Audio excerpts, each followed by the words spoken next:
Edwin Foster didn't ask permission. That was the thing about men like him. They never did. He walked into the Red Hollow school board meeting that Tuesday morning like he owned every chair in the room, dropped a leather satchel on the table, and slid a single sheet of paper toward the chairman without so much as clearing his throat. "Positions filled," he said. "Margaret Hensley. She starts Monday." No vote, no discussion, just a banker's certainty that his word was the only word that mattered. 3 weeks earlier, a young woman named Serafina Ashcroft had signed a contract with that same board, a real contract, witnessed and dated, and had spent every dollar she had traveling 400 miles to honor it. Nobody in that room said a word. If this story already has your heart beating faster, you're in the right place. Hit that like button, drop your city and country in the comments so I can see how far this story travels, and follow the channel so you don't miss what happens next. Stories like this one come every week, and trust me, you won't want to miss them. The stagecoach dropped Serafina Ashcroft at the edge of Red Hollow on a Thursday afternoon in late November, and the first thing she noticed was that nobody was waiting for her. She stood on the frozen mud road with a single trunk, a carpet bag, and the kind of stillness that only comes when a person is fighting very hard not to show how frightened they are. The town spread out before her, 2 rows of weathered buildings, a livery stable, a general store with a cracked front window, and somewhere down the main street, a diner with smoke curling from its chimney. Nothing remarkable, nothing welcoming. She had a letter in her coat pocket confirming her position. She had reread it so many times the paper had gone soft at the folds. A boy of maybe 12 ran past her dragging a sled, and she stopped him. "Excuse me, could you tell me where to find the school board chairman? A Mr. Gerald Watts?" The boy squinted at her the way children do when they're deciding whether an adult is worth their time. "Mr. Watts is at the bank most mornings." "The bank or the diner?" "Thank you." She lifted her trunk herself, she'd been doing that for 4 days, and started walking. The bank first. She found Gerald Watts in conversation with a man she didn't recognize, a broad-shouldered figure in a dark coat who stood with the easy authority of someone accustomed to rooms arranging themselves around him. Watts saw her come in, and something moved across his face. Not surprise exactly, something worse, recognition and the guilt that follows it. "Miss Ashcroft," he said, and he said it like a man who'd already rehearsed what came next. She read the room immediately. The way Watts moved toward her felt like an interception. The way the other man, tall, silver-haired, hands like a banker's, clean and deliberate, turned to look at her with a kind of polite appraisal that made her skin go tight. "There's been a development," Watts said. She held very still. "What kind of development?" "This is Edwin Foster. He's our primary. He holds considerable investment in the school building, in the district generally." Watts cleared his throat. "Miss Hensley, Margaret Hensley. She's local. Her father is on the town council, and Mr. Foster felt, you gave my position away." She said it quiet. Not a question. Watts had the decency to look at his boots. Edwin Foster did not. He looked at her directly, with the kind of composed, unhurried confidence that Serafina had spent her whole life watching wealthy men deploy against people who couldn't afford to fight back. He extended his hand. "Edwin Foster. I apologize for the inconvenience, Miss Ashcroft. These decisions are sometimes made quickly, and the communication doesn't always—" She didn't take his hand. "I have a signed contract." A beat of silence. Foster's hand lowered with no visible discomfort. "Contracts in frontier districts are complicated," he said. "The board has certain discretionary powers. Gerald, perhaps you could explain the particulars to Miss Ashcroft." He said it like he was doing her a favor, like dismissing her politely was a form of generosity. Watts gave her the particulars. It took less than 4 minutes. The contract, he explained, had a clause, buried, small print, that allowed the board to substitute candidates if local preference and community standing warranted it. Margaret Hensley had both. Serafina had neither, being unknown and, frankly, from away. She listened to every word. She did not interrupt. She did not cry, though something behind her ribs was pressing very hard. When Watts finished, she said, "Is there any recourse?" "Not immediately. Perhaps in spring. If another position—" "I spent my last $40 on the stage fare," she said. Not to wound him, just because it was true and she felt suddenly, violently tired of pretending it wasn't. Watts opened his mouth, closed it. Foster said nothing. She picked up her carpet bag, which she'd set on the floor while they spoke, and she walked out. The air outside was colder than when she'd gone in, or maybe it just felt that way now. She stood on the board sidewalk and made herself think practically. She had $2.70. She had nowhere to sleep. She had a trunk sitting in front of a diner she'd passed on her way in because she'd asked the boy dragging the sled if anyone would mind, and he'd shrugged and said probably not. $2.70. She was 23 years old. She had a teaching certificate from a proper college back east. She had references from 2 school administrators and a letter of character from the minister of her hometown. She had a good mind and a willingness to work, and she was standing in a town where none of that meant anything because a banker had decided it didn't. The diner was the only logical next step. She needed to sit somewhere warm and think, and she hadn't eaten since yesterday's bread and dried apple on the stage. She could afford coffee. Coffee was a penny, sometimes 2. She could make it last a long time. She went in. The diner was called May's, though the sign above the door just said Eating House in faded paint. It was warm inside in the uneven way of places that rely on a single stove, hot near the counter and drafty near the windows. 6 tables, 4 of them occupied. A woman behind the counter, May, presumably broad-armed and efficient, called out, "Sit anywhere, hun," without looking up from the pie she was cutting. Serafina chose a table near the side wall. Not the window. She didn't want to be looked at from the street. Not the center. She didn't want to be looked at from the room. She ordered coffee. When May brought it and lingered with the pot in that way waitresses do when they expect you to order more, Serafina said, "That's all for now, thank you. I'm waiting for someone." She was not waiting for anyone. She wrapped her hands around the mug and looked down at it and made herself breathe. $2.70. One night at a boarding house, if there was one, would cost at least 50 cents, more likely $1. The stage back east didn't run again for 2 weeks, and she couldn't afford the fare anyway. She could ask at the general store if there was any work, counter help, mending, something. But she'd need a place to sleep in the meantime, and she'd need to eat, and the $2.70 were not going to cover all of it. She stared at the coffee she'd spent 2 cents on and felt the specific crystalline humiliation of counting in her head while pretending to wait for someone who didn't exist. 3 men across the room were looking at her. She could feel it without looking back. She knew exactly how she looked to them. Auburn hair, good bone structure, clothes that had been fine 2 years ago when she'd bought them and were still neat enough now, though the hem of her skirt had been repaired twice. She looked like a woman with somewhere to be. She had learned over years to look that way regardless. She drank her coffee slowly. She let the warmth spread through her hands. She thought deliberately and methodically about what the next step was. She had not cried in the bank. She was not going to cry in a diner.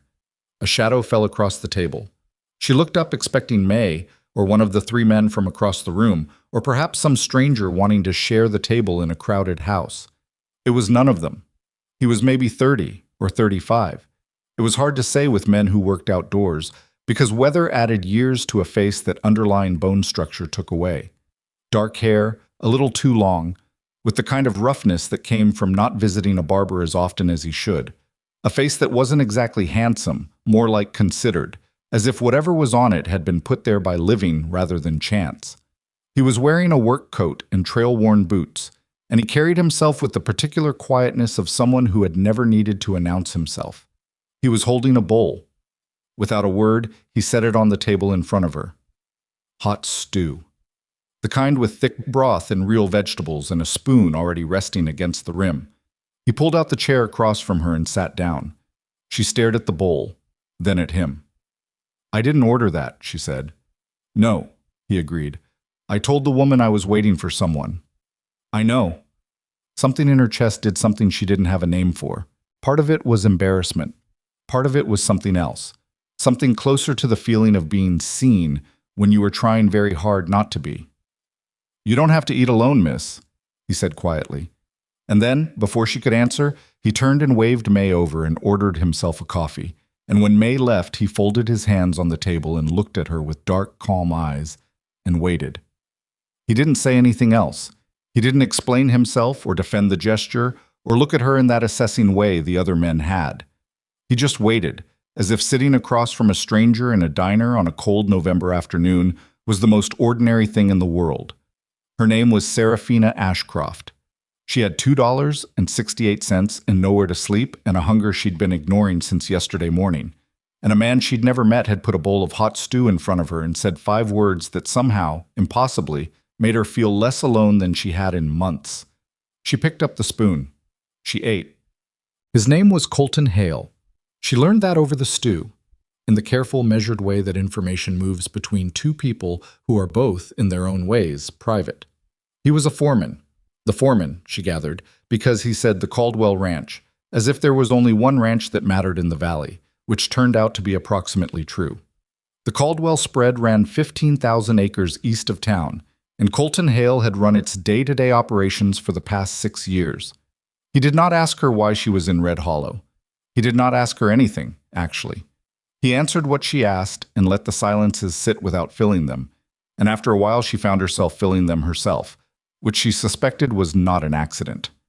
"I had a teaching position," she said. "Or I thought I did." He nodded, watching her. "The board gave it to someone else. Someone local." She said it evenly, as if she were reporting the weather. "I came 400 miles on the strength of a signed contract. Foster get involved?" She looked at him sharply. "You know him?" "Everybody in the valley knows Edwin Foster."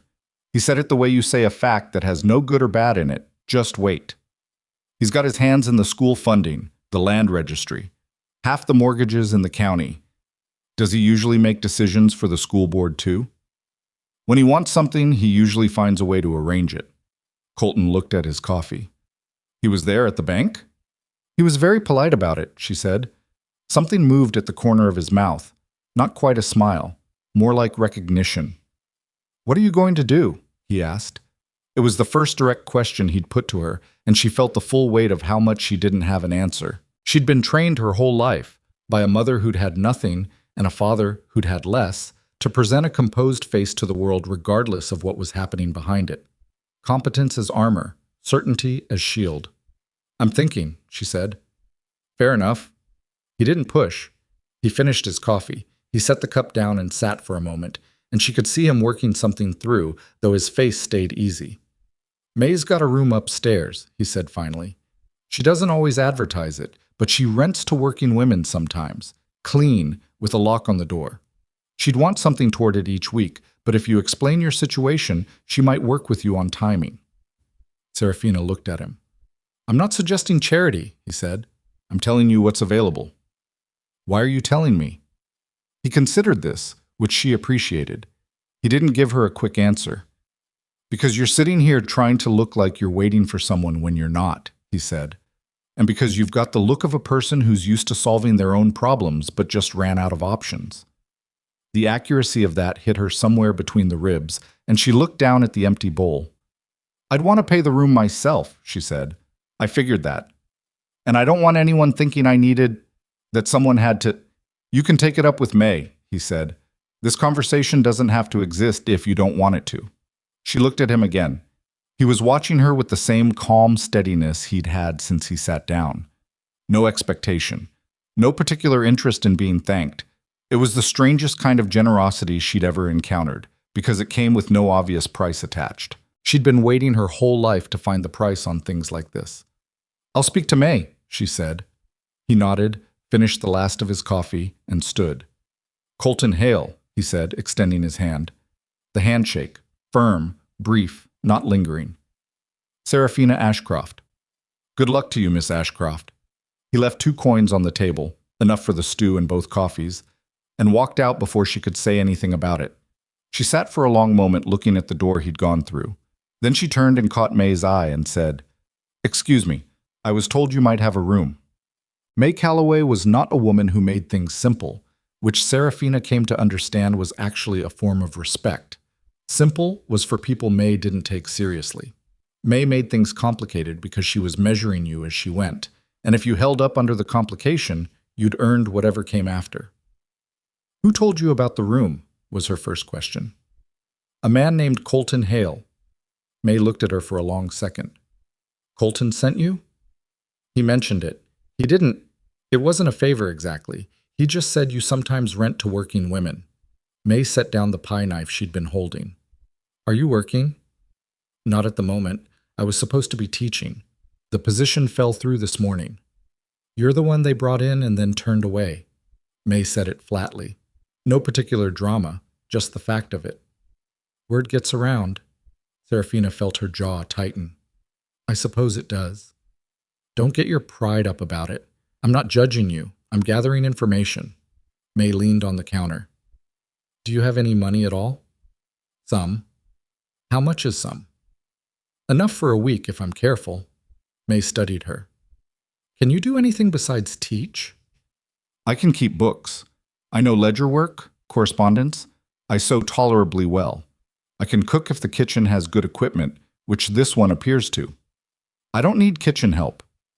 I wasn't offering it as charity. I was answering your question. Something shifted in May's face. The particular satisfaction of a woman who has been testing someone and gotten the response she was looking for. She wiped her hands on her apron. Rooms upstairs, small. Window looks at the alley, which isn't pretty, but it means nobody can look in from the street. Lock works. Heat's decent because the stovepipe runs through the wall. She named a price, a reasonable one, lower than Serafina had expected. Week by week, you keep it clean. You don't bring men up. I would never.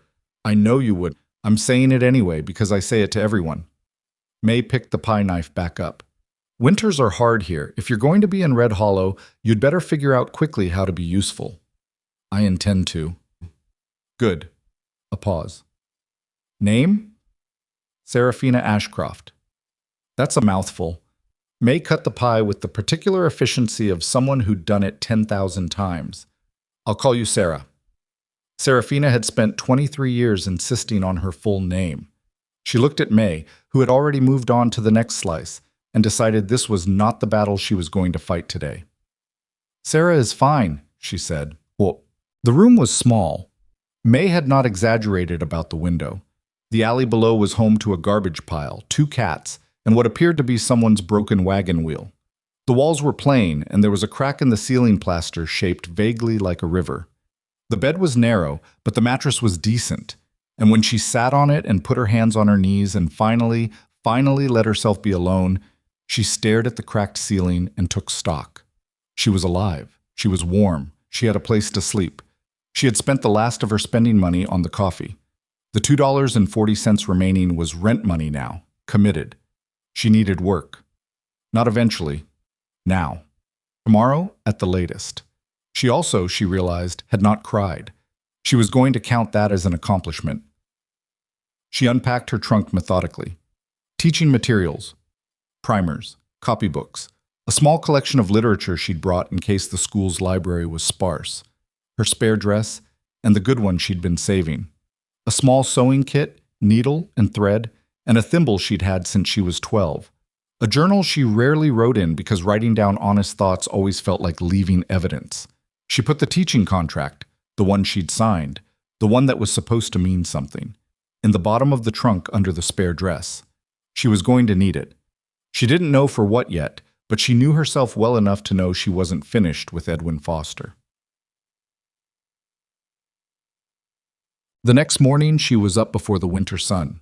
She washed her face with cold water from the basin.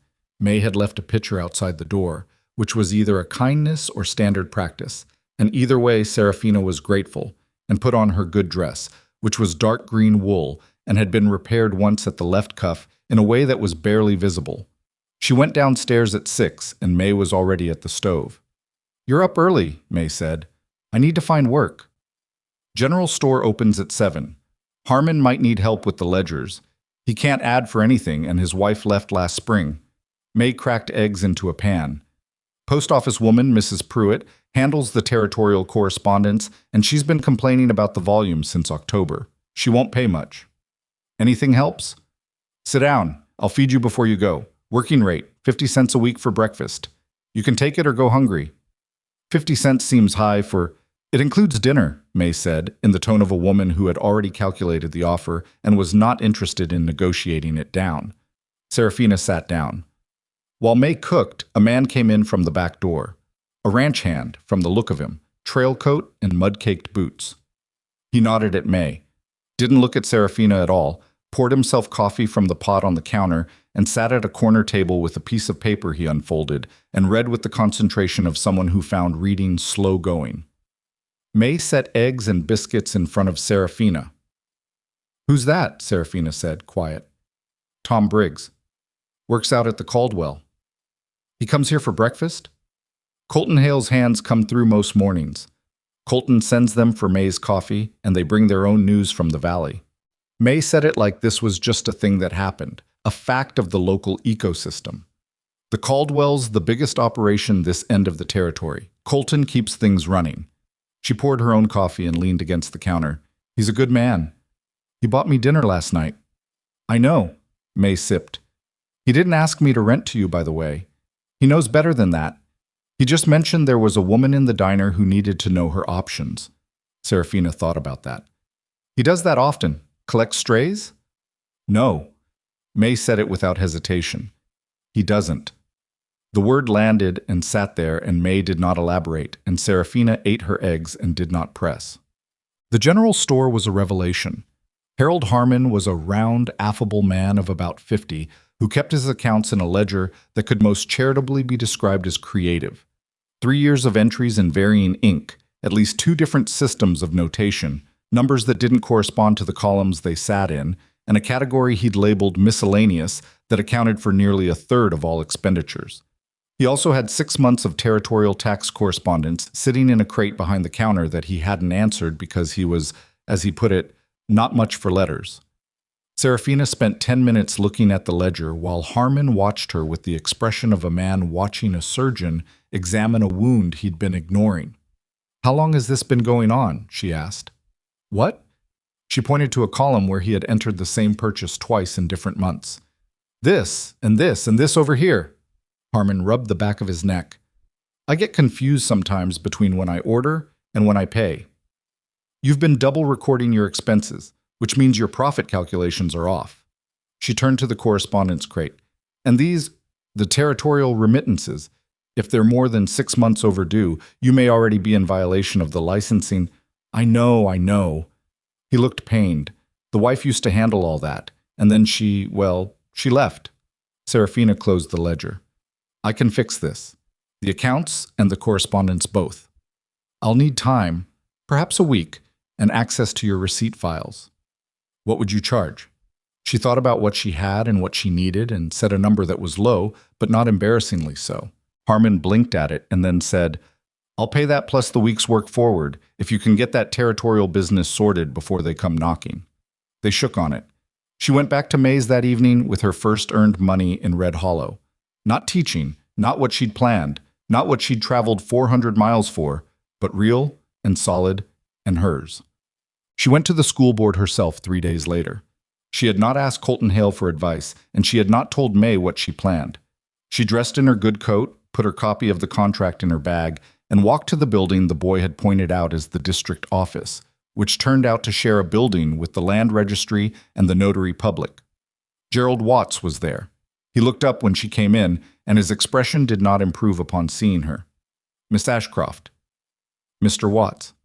She sat down across from him without being invited. "I've been thinking about the situation. I explained the clause, and you explained the clause. What you didn't explain was why I wasn't notified before I spent money on transport." She put the contract on the desk between them. "I'd like to know what recourse the board offers when their administrative failure creates financial damage to a candidate." Watts stared at the contract. "That's not usually—" "I understand it's not usual. I'm asking what process exists." He was quiet for a moment. She could see him calculating, the way men in administrative positions always calculated when someone came to them with paper they hadn't expected. "The board meets second Tuesday of the month," he said slowly. "You could petition at the next meeting." "That's December." "Yes." "And in the meantime, the spring session would start January if a position were to open." He paused. "There's been some talk of expanding. If the enrollment numbers hold up, the district may need a second teacher for the older children." He said this carefully, as if he wasn't sure he should be saying it. "I'm not promising anything. I'm not asking for a promise. I'm asking to be considered." Watts looked at his hands, then at her. "You're not going to just go home, are you?" "No," she said. "I'm not." He nodded slowly. "Second Tuesday. Come prepared." She picked up her contract and left. She ran into Colton Hale on the street outside, which she would realize later was because he came through town. Most Thursday mornings for supplies, and the district office was between the livery stable and the hardware store. He was carrying a coil of rope over one shoulder and a paper-wrapped package of what turned out to be boot nails when he stopped and tipped his hat. "Miss Ashcroft." "Mr. Hale." He looked at her face, quickly, the way someone does when they're reading a situation, and said, "Watts?" "I've asked to petition the board next month about spring enrollment." Something moved through his expression. "Good. You think it'll work?" "I think the board will be harder to dismiss when you're standing in front of them than when you're a name on a piece of paper from back east." He shifted the rope on his shoulder. "Harmon says you straightened his accounts. He needed the help. He's been needing it for 3 years. Nobody else offered." She looked at him. He was squinting slightly against the winter light, and she noticed for the first time that his left hand had a scar that ran from the base of his thumb up toward the wrist. Old, long-healed, but significant. A working man's history written on his skin. "Why did you help me?" she asked, "when you sat down at the diner?" He considered this. It was, she'd noticed, a thing he did. He actually thought before he answered, which was rarer than it should have been. "You had that look," he said finally. "What look?" "Like someone who knows how to handle everything but just got handed something they don't know how to hold." He said it simply, no drama in it. "I know that look." She didn't ask him how he knew it. The scar on his hand had already said something, and she had the sense that Colton Hale's history was not a thing he gave away in Thursday morning conversations on a cold street. "Thank you," she said, "for the stew, and for telling me about May's room. You'd have found both yourself eventually." "Maybe. But I didn't have to." She met his eyes. That mattered. He held her gaze for a moment. Then he nodded. One of those nods that said more than agreement, though she couldn't have said exactly what, and touched the brim of his hat. "Good luck with the board," he said. She watched him go. The rope coiled over his shoulder, his boots steady on the frozen ground. She did not yet know what to call what she was feeling. She only knew that for the first time since the stagecoach had dropped her at the edge of this unforgiving town, she did not feel like she was standing on the edge of something that was about to give way beneath her. She felt, cautiously, and for no reason she could entirely explain, like she might be somewhere she could stay. The school board meeting was on a Tuesday, and Serafina was there 20 minutes early. She had spent the previous week preparing the way she prepared for everything that mattered, methodically, without anyone watching, without telling anyone what she was doing. She had written out her petition in clear, precise language. She had attached a copy of the original contract, a letter from her college certifying her credentials, and a one-page summary of the enrollment projections she'd pulled from the district's own public filing, which she'd found in a stack of papers at the notary's office when she'd gone there for Harmon's territorial correspondence. The enrollment numbers told us Edwin Foster had apparently not bothered to read. 31 children of school age in Red Hollow and the surrounding ranches, up from 24 the prior year. One teacher handling all grades was already a strain. By spring, with 2 new families rumored to be settling east of the valley, it would be untenable. She knew the argument cold. She had rehearsed it against the cracked ceiling of her room until she could deliver it without notes. What she had not prepared for was Edwin Foster being there. He was seated at the back of the room when she came in, not at the board table, which seated Watts and 3 other members, but along the side wall in the chair usually reserved for guests or observers. He was dressed the way he always seemed to be dressed, dark coat, careful collar, the composed and pleasant expression that she was beginning to understand was not friendliness but management. He nodded at her when she entered, a small, civil acknowledgement. She nodded back and took her seat facing the board. Watts called the meeting to order. 2 items of routine business first, a budget question about the wood stove repair, and a discussion about the calendar for spring examinations. And then her petition, which Watts read aloud in the flat voice of a man reading something he hadn't written and didn't feel strongly about either way. When he finished, he looked at her over his glasses. "Miss Ashcroft, you have the floor." She stood. She put her hands on the table rather than holding her notes, which was a deliberate choice. She didn't want to look like she needed the paper to remember. She made her argument in 8 minutes. She was factual. She cited the enrollment numbers. She cited the contractual obligation and its failure. She did not ask for sympathy, and she did not make it personal. She asked the board to create a second teaching position for the spring session and to give her primary consideration based on her qualifications and the district's existing obligation to her under the original agreement.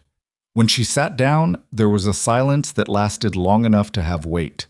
Then one of the other board members, a rancher named Dooley, with a sunburned face and a habit of speaking too loudly, said, "How come you didn't just go home when the position fell through? Most people would have."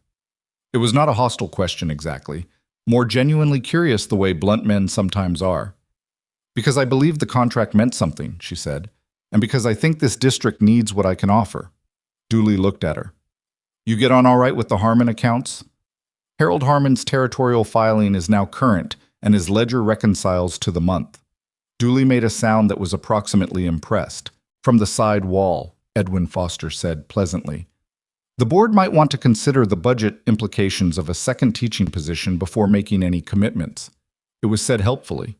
It was the voice of a man offering practical wisdom to people who might not have thought of something obvious. Serafina did not look at him. She looked at Watts. "The budget implications," she said, "are addressed in the 3rd page of my petition.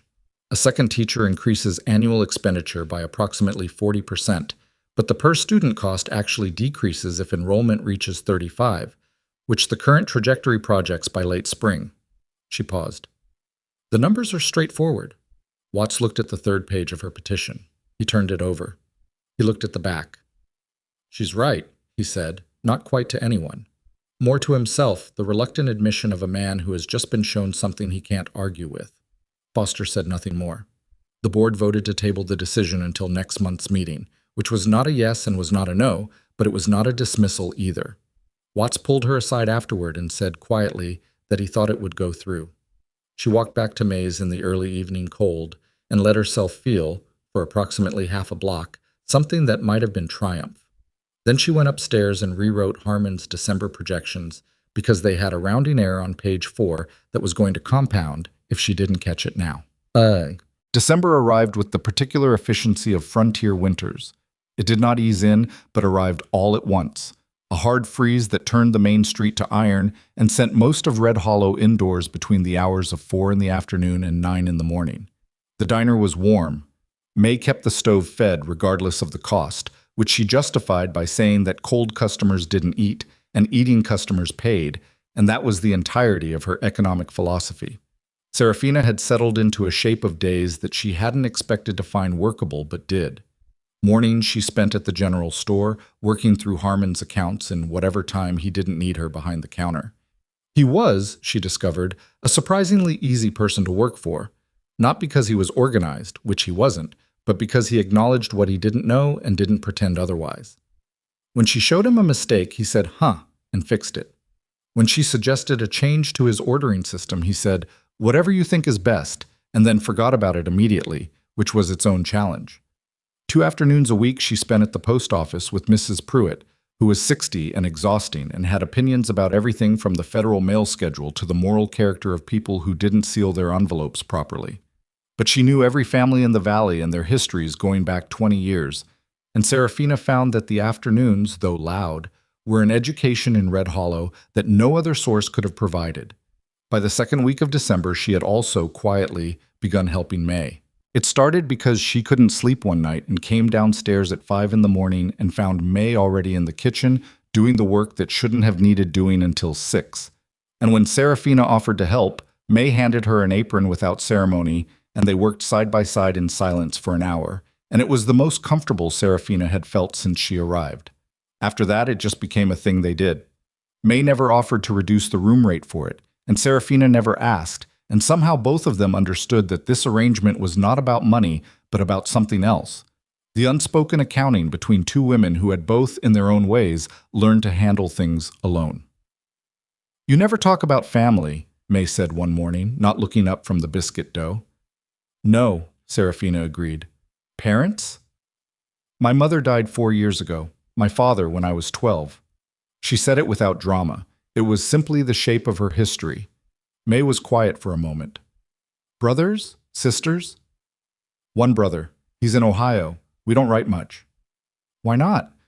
Serafina thought about how to answer that honestly without going somewhere she didn't want to go in a 5 a.m. kitchen. He thinks I should have married by now, she said, and I think he should stay out of it. We've reached an impasse. May made a sound that was either sympathy or amusement, possibly both.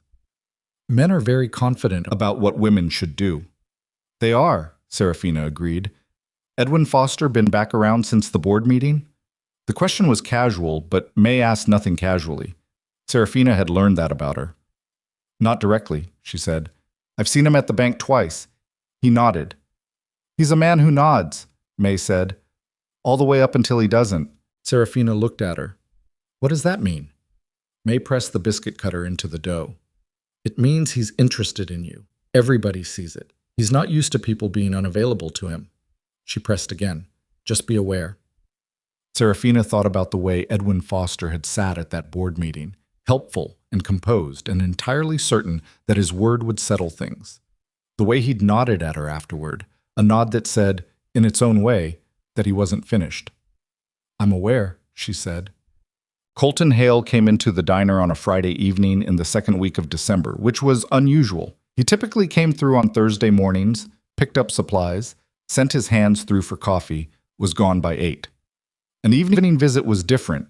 He came in cold from the outside, really cold, the kind that meant he'd been in it for hours, and sat at the counter rather than a table. May poured him coffee without being asked, and they exchanged a few words that Serafina, who was sitting at her usual sidewall table with Harmon's December ledger, couldn't quite hear. She was aware of him in the way she had become aware of him over the past 3 weeks.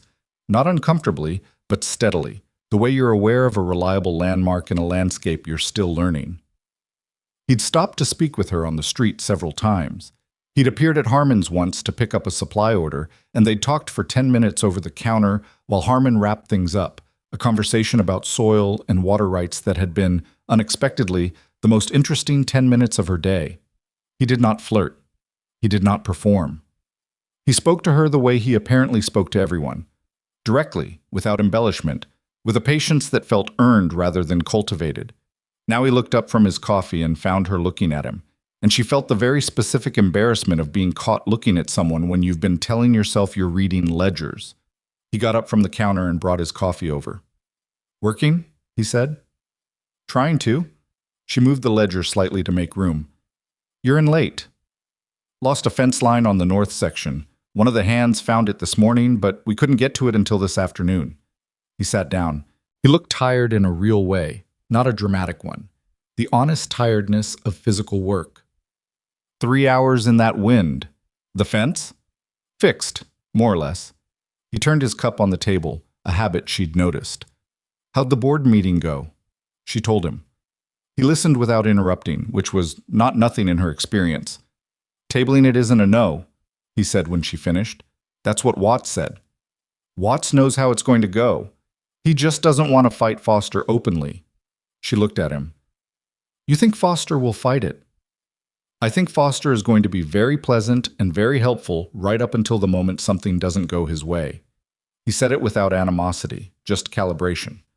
He'll make a case about budget. He might argue about the contract clause again, but your enrollment numbers make it hard. You knew the numbers? I knew there were more children this year. 3 of them are Caldwell Hand's kids.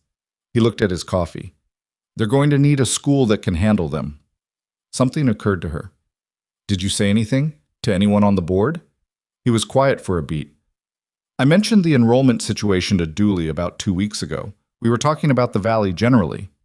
You mentioned it conveniently. It came up naturally. She looked at him. He looked back, steady and unrevealing, and she couldn't decide if she was annoyed or grateful. She settled on somewhere between. I can handle my own arguments, she said. I know you can. That's not why I did it. He put his cup down. Dooley listens to ranchers more than he listens to petitions. That's just true. You needed him on your side, and I had a conversation that helped put him there.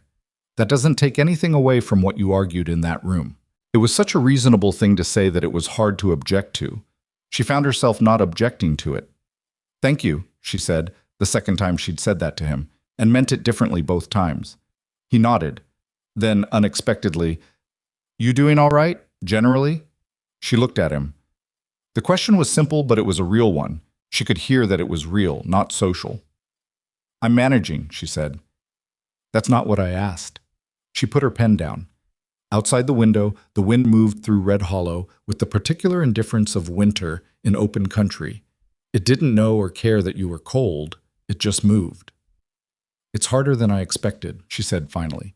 "Not the work. I like the work. It's—" She stopped, tried again. "I knew what I was coming to do. I had a place in my mind.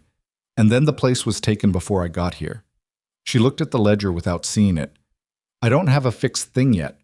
I'm building the thing while I'm standing in it, which is tiring," he said. "Yes." He was quiet for a moment. Then he said, "I came out here from Missouri when I was 22. Didn't know a soul. First winter, the ranch I'd signed on with went under and I was left with 6 weeks' pay and no references and a horse I wasn't sure I legally owned." He said it matter-of-factly. "Took me 2 years before I had anything resembling a foothold." She looked at him. "What did you do?" "Worked. Made myself useful to people who needed it. Didn't ask for more than I'd earned." He shrugged. "You're already doing it. You're faster than I was." "I don't feel fast." "You never do from inside it." She looked at him for a long moment. This quiet, steady man with his tired eyes and his repaired work coat and the scar on his left hand that he'd never explained, and thought about what May had said. He doesn't collect strays. He doesn't do this for just anyone. She didn't know what to do with that. She wasn't sure she was ready to do anything with it. "I hope the fence holds," she said. The corner of his mouth moved. "Me too. It's a bad stretch to have to fix twice." He finished his coffee. He said goodnight to May and nodded to Serafina and went out into the cold, and she watched the door close behind him and then looked back at the ledger and was not, for a while, really reading it. Edwin Foster made his move on a Wednesday afternoon, which was, she would later think, exactly the kind of day he would choose. Midweek, no drama, nothing dramatic in the timing. He came into the general store at 2 o'clock with a pleasant expression and asked Harmon if he could speak with Miss Ashcroft for a few minutes. Harmon looked at her. She looked at Harmon. Harmon said, "Counter's quiet," which was his way of saying he'd stay close enough to hear if she needed him to, which she appreciated. Foster took off his hat. He was one of those men who looked appropriate in every setting. Here in the dusty general store, the same as he had in the bank meeting, the same as he had at the board table. He never looked out of place. It was, she had decided, the result of never having actually been out of place in his adult life. "Miss Ashcroft," he said, "I want to apologize." She waited. "The situation with your contract was handled badly. You traveled a significant distance on the basis of an agreement that should have been honored, or at minimum, you should have been notified before you left." He said it cleanly, without excessive qualification.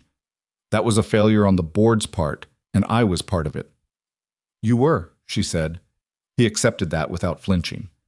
"I'd like to make amends if you'll allow it. Red Hollow isn't a large community, and I'm in a position to— I can facilitate certain introductions. There are several families in the valley who've been looking for someone to tutor their older children. That wouldn't require a board position, and the income would be reasonable." She looked at him carefully. "Tutoring positions." 3 families, possibly 4. "I know them all personally. I can speak to them about your qualifications." He held her gaze. "It's not what you planned, but it's something real while the board's decision works its way through." She thought about it honestly. The money would help. The work would be legitimate. If she were suspicious of every offer made by a man she'd started out distrusting, she was going to limit herself unnecessarily. "Why?" she said. "I beg your pardon?" "Why are you doing this? You arranged for my position to be taken. Now you want to help me find alternative work." She said it evenly, not accusatory, just asking the question directly. "What changed?" A beat of silence. Something moved through his composed expression. Not discomfort exactly, but a kind of recalibration. "You didn't leave," he said. "Most people would have. I underestimated you." It was an honest thing to say.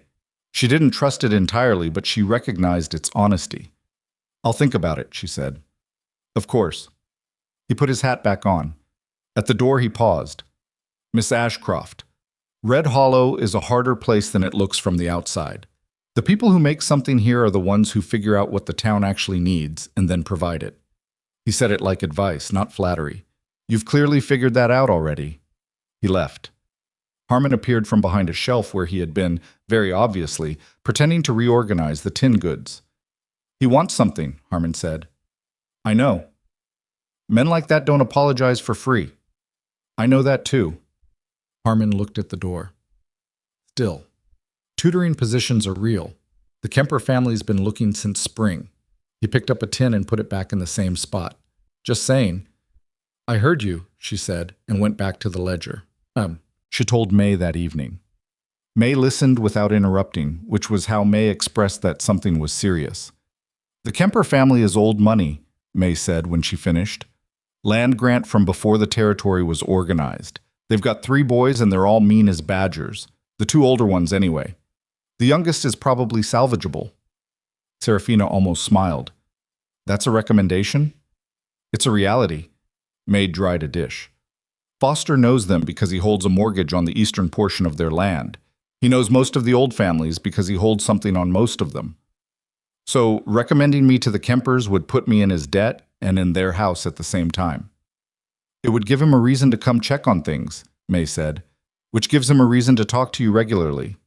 Serafina set her coffee down. He's courting me. He's beginning to. May's tone was not alarmed, just informational. Whether that becomes a problem depends on how you handle it. I don't want to be handled by Edwin Foster. I know that.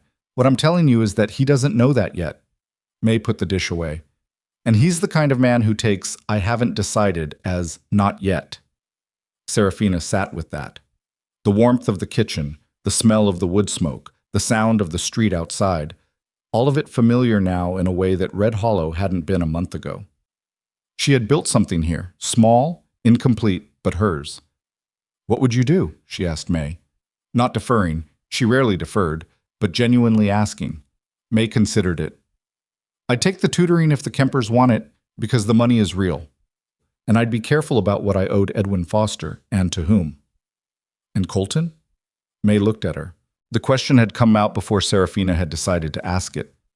What about Colton? May said. Nothing. Serafina picked up her coffee. Never mind.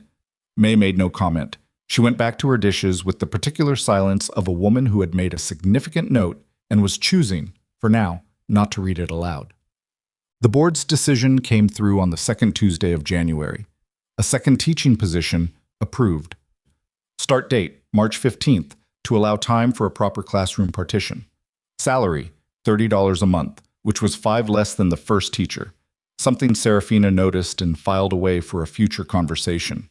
Watts delivered the news to her personally, coming into the general store on his way to the bank. He seemed both relieved and slightly surprised, as if he'd been half expecting her to have given up by now. You'll have the older children, he said, grades 4 through 8. The schoolhouse arrangement is tight, but I can work with tight, she said. He left. Harmon looked up from where he'd been pretending, again, not to listen. Congratulations, he said. Thank you, Harold. You're going to leave me without an accountant. I'll still do your books. Teaching is mornings. She put the cap on her pen. You'll survive. He made a noise of resigned acceptance. When do you start the Kemper tutoring? She had agreed to it 2 weeks prior, having decided, on reflection, that May's advice was sound and that her own wariness of Edwin Foster's motives was not a sufficient reason to turn down real work. Next Monday. The older 2 Kemper boys are trouble, he said, which was exactly what May had said. I'll manage, she said, which was what she said about most things, and which was, most of the time, true. She was walking back to May's that evening. The day had gone long, the ledger, then a letter for Mrs. Pruitt's territorial filing, then the news about the teaching position, and she was carrying all of it at once in the particular way you carry good news that you haven't yet had time to sit quietly with, when she came around the corner of the hardware store and nearly walked into Colton Hale, who was coming from the direction of the livery stable with a halter in one hand and a look of a man who'd just spent an hour doing something frustrating. Miss Ashcroft. Mr. Hale. She steadied herself. Sorry, I wasn't watching. Neither was I. He looked at her face. Good news? She realized she was smiling. She hadn't entirely known she was. The board approved the position. I start in March. Something changed in his expression. Not performance. It was too quick for that. A real response before he had a chance to decide what to show. He looked genuinely pleased, and the particularity of it, that he was pleased for her, not about her, landed somewhere she felt without being able to name. "That's good," he said. "You earned that." "I had help," she said. He shook his head slightly. "You had a conversation. You earned it." She looked at him. The winter dark was coming in early the way it did, and the light from the hardware store window fell sideways across the street. His face was hard to read in it, or maybe she was starting to get better at reading it, and what she was finding there was making her careful. "The Kemper tutoring starts Monday," she said. 3 days a week, late afternoons. "The Kemper boys. I've been warned." "2 warnings?" "At least." He almost smiled. "Want a third?" "If it's useful." "The oldest one, Daniel. He's not mean, he's bored. He's smarter than anyone's given him credit for, and he knows it. If you give him something hard enough, he'll stop acting out." He said it the way he said most things, flat, practical, from experience. "The middle one is genuinely difficult, but Daniel can handle him if he's on your side." She looked at him. "How do you know that?" "I've hired him, summer work, 2 seasons ago. He's a good hand when he's got something real to do." He shifted the halter to his other hand. "Nobody's given him real yet." She thought about that. About a boy who was smart and bored and acting out, and a man who had bothered to look past the acting out to see the smart. "Thank you," she said. The third time. He looked at her for a moment, a pause that was different from his usual pauses, something in it she didn't quite know how to read, and then he said, "Congratulations, Miss Ashcroft. Red Hollow's going to be better for it," he went on. She stood for a moment in the sideways winter light and watched him go, and thought about what it meant that he was the person she kept running into when things went right. She didn't have an answer for that, but she was beginning to think she wanted one. The Kemper house was 3 miles east of town, on a road that hadn't been maintained since the previous owner had cared about such things, which was apparently some time ago. Serafina made the trip on Monday afternoon in the back of a supply wagon that Harmon was sending out that direction anyway, sitting on a crate of dry goods with her teaching bag on her lap and her good coat buttoned to the throat against the January cold. She had taken Colton's advice about Daniel Kemper and tucked it away carefully, the way she tucked away anything useful, not acting on it immediately, but holding it where she could reach it. The house itself was larger than she'd expected. Old money, May had said, and it showed in the bones of the place. The proportions were good, the construction solid, the kind of house built by someone who intended to stay. What had happened since was the usual story of a property maintained by people with enough pride to keep the front presentable and enough corners cut everywhere else that the rest was falling slowly apart. A porch board had given way and been replaced with a plank of different wood. One of the upstairs shutters hung at an angle. The fence along the near pasture was patched in 3 places with wire and hope. Mrs. Kemper met her at the door. She was a thin woman, somewhere in her late 40s, with the kind of careful posture that in another life might have been elegance, but here read more as survival, a spine held straight by will rather than ease. She shook Serafina's hand firmly and said, "We've been waiting for someone proper," in a way that suggested the wait had been long and not entirely comfortable. The 3 boys were lined up in the front room. It was clearly a posed arrangement, something their mother had insisted on, because none of them looked natural standing still.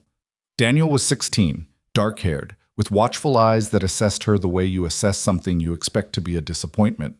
The middle one, Marcus, was 14 and had already decided to be difficult. She could see it in the set of his jaw before she'd said a word to him. The youngest, Ellis, was 11 and was looking at her carpet bag with the transparent curiosity of a child who wanted to know if she'd brought anything interesting. "Miss Ashcroft," Mrs. Kemper said, by way of introduction. "She'll be with you 3 afternoons a week." "For what?" Marcus said. "Manners," his mother said, tight. "I'm asking a fair question." Marcus was not belligerent exactly, more testing the limits of what he could get away with in front of a stranger. "We already go to school in the morning. Why do we need more?" Serafina said pleasantly. "Because morning school is teaching you what everyone in this valley needs to know. Afternoon school is going to teach you what you specifically need to know. Those are different things." She looked at him directly. What do you want to do when you're grown? A pause. He hadn't expected a question back. Run the ranch, he said. Good. Then you need to understand land law, water rights, contract language, and how to read a territorial survey. None of that is being taught at the schoolhouse. She looked at Daniel. You? Daniel took a beat. Same, he said more cautiously. Also good. You'll need everything Marcus needs, plus some working knowledge of how banks make decisions about ranch mortgages, because in this territory, knowing that early is the difference between keeping your land and losing it. She said it flat, no drama, just fact. Daniel's watchful eyes changed slightly. Not open exactly, but the assessment had shifted. Ellis said, I want to know about animals, what they think. Serafina looked at him, 11 years old, honest as a plate of glass. That, she said, is a real field of study. We'll get to it. Mrs. Kemper exhaled, audibly, in the way of a woman releasing 3 weeks of tension. The first afternoon was not easy. Marcus found a dozen small ways to be obstructive, misplacing his pencil, asking questions designed to derail rather than illuminate, doing work sloppily enough to have to be redone, but not so sloppily that it was outright defiance. He was smart, which made it worse, because the obstruction took real creativity. Serafina graded his deliberately careless arithmetic with the same calm she brought to everything, wrote the correct answers in the margins without comment, and moved on. By the third problem, she could see him recalibrating. Daniel watched all of this with the flat attention of someone trying to figure out if she was going to crack. She didn't crack. Ellis asked 4 questions about elk behavior and 1 about whether fish could feel cold, and she answered all 5 seriously and accurately, which earned her a look of startled gratitude that she found, privately, quite touching. On the way back to town, she'd arranged for Harmon's wagon to collect her on the return run. She sat on the crate again and looked at the frozen valley and thought about Colton's assessment of Daniel. Smart and bored. He'd been right. The boy's obstruction was not Marcus's flavor of testing, but something more complicated, a kind of held-back energy, like a horse that's been kept in a stall too long. She was going to need to find the right door. She had a thought about what that door might be. It was going to require some research, but she had Tuesday and Wednesday evenings free. February moved through Red Hollow with the grudging slowness of a winter that wasn't ready to end. The freeze deepened in the first week and then softened slightly in the second, enough that the main street lost its iron quality and became merely mud again, which in its own way was worse. Edwin Foster began appearing with a regularity that Serafina was tracking, though she hadn't said so to anyone. He came to the post office on a Tuesday when she was there helping Mrs. Pruitt. He stopped in at Harmon's twice during hours she was at the counter. He attended the February board meeting, which she also attended to follow the progress of the spring curriculum discussion, and afterward he offered to walk her back to Mays, and she said she was staying to speak with Watts, which was true, and he accepted it graciously and left. He was never anything but courteous. He was never impolite, never inappropriate, never overtly pressing. He remembered details. He mentioned once that she'd studied at a particular college, which she had told him exactly once, in the bank, in the first 5 minutes of meeting him. He asked after her tutoring with a specificity that suggested he was keeping track. He sent a note through the post office, through Mrs. Pruitt, openly, not secretly, saying that the Kemper family had spoken highly of her progress, which was meant to land as both a compliment and a reminder of what she owed the introduction. She knew what he was doing. The accumulation of small courtesies, each one reasonable on its own, adding up to something that looked, from a certain angle, like indebtedness. May watched all of it with the patience of a woman who has seen this particular play before and is waiting to see which act they're in.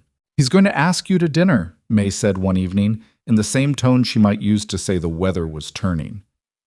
"I know." "What will you say?" Serafina had thought about this more than she'd have liked. Edwin Foster was not a villain in the simple sense. She'd met enough simple villains to know the difference.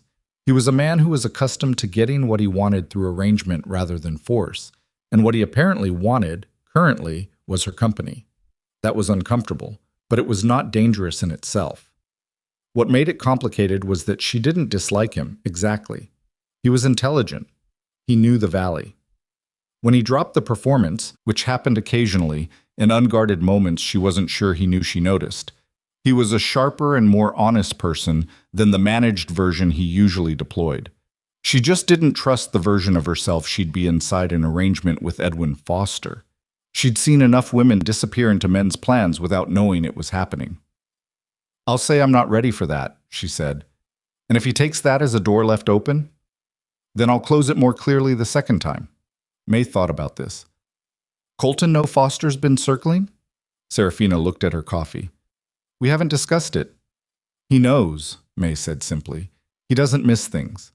She had not spoken with Colton at any length since the evening he told her about Daniel Kemper.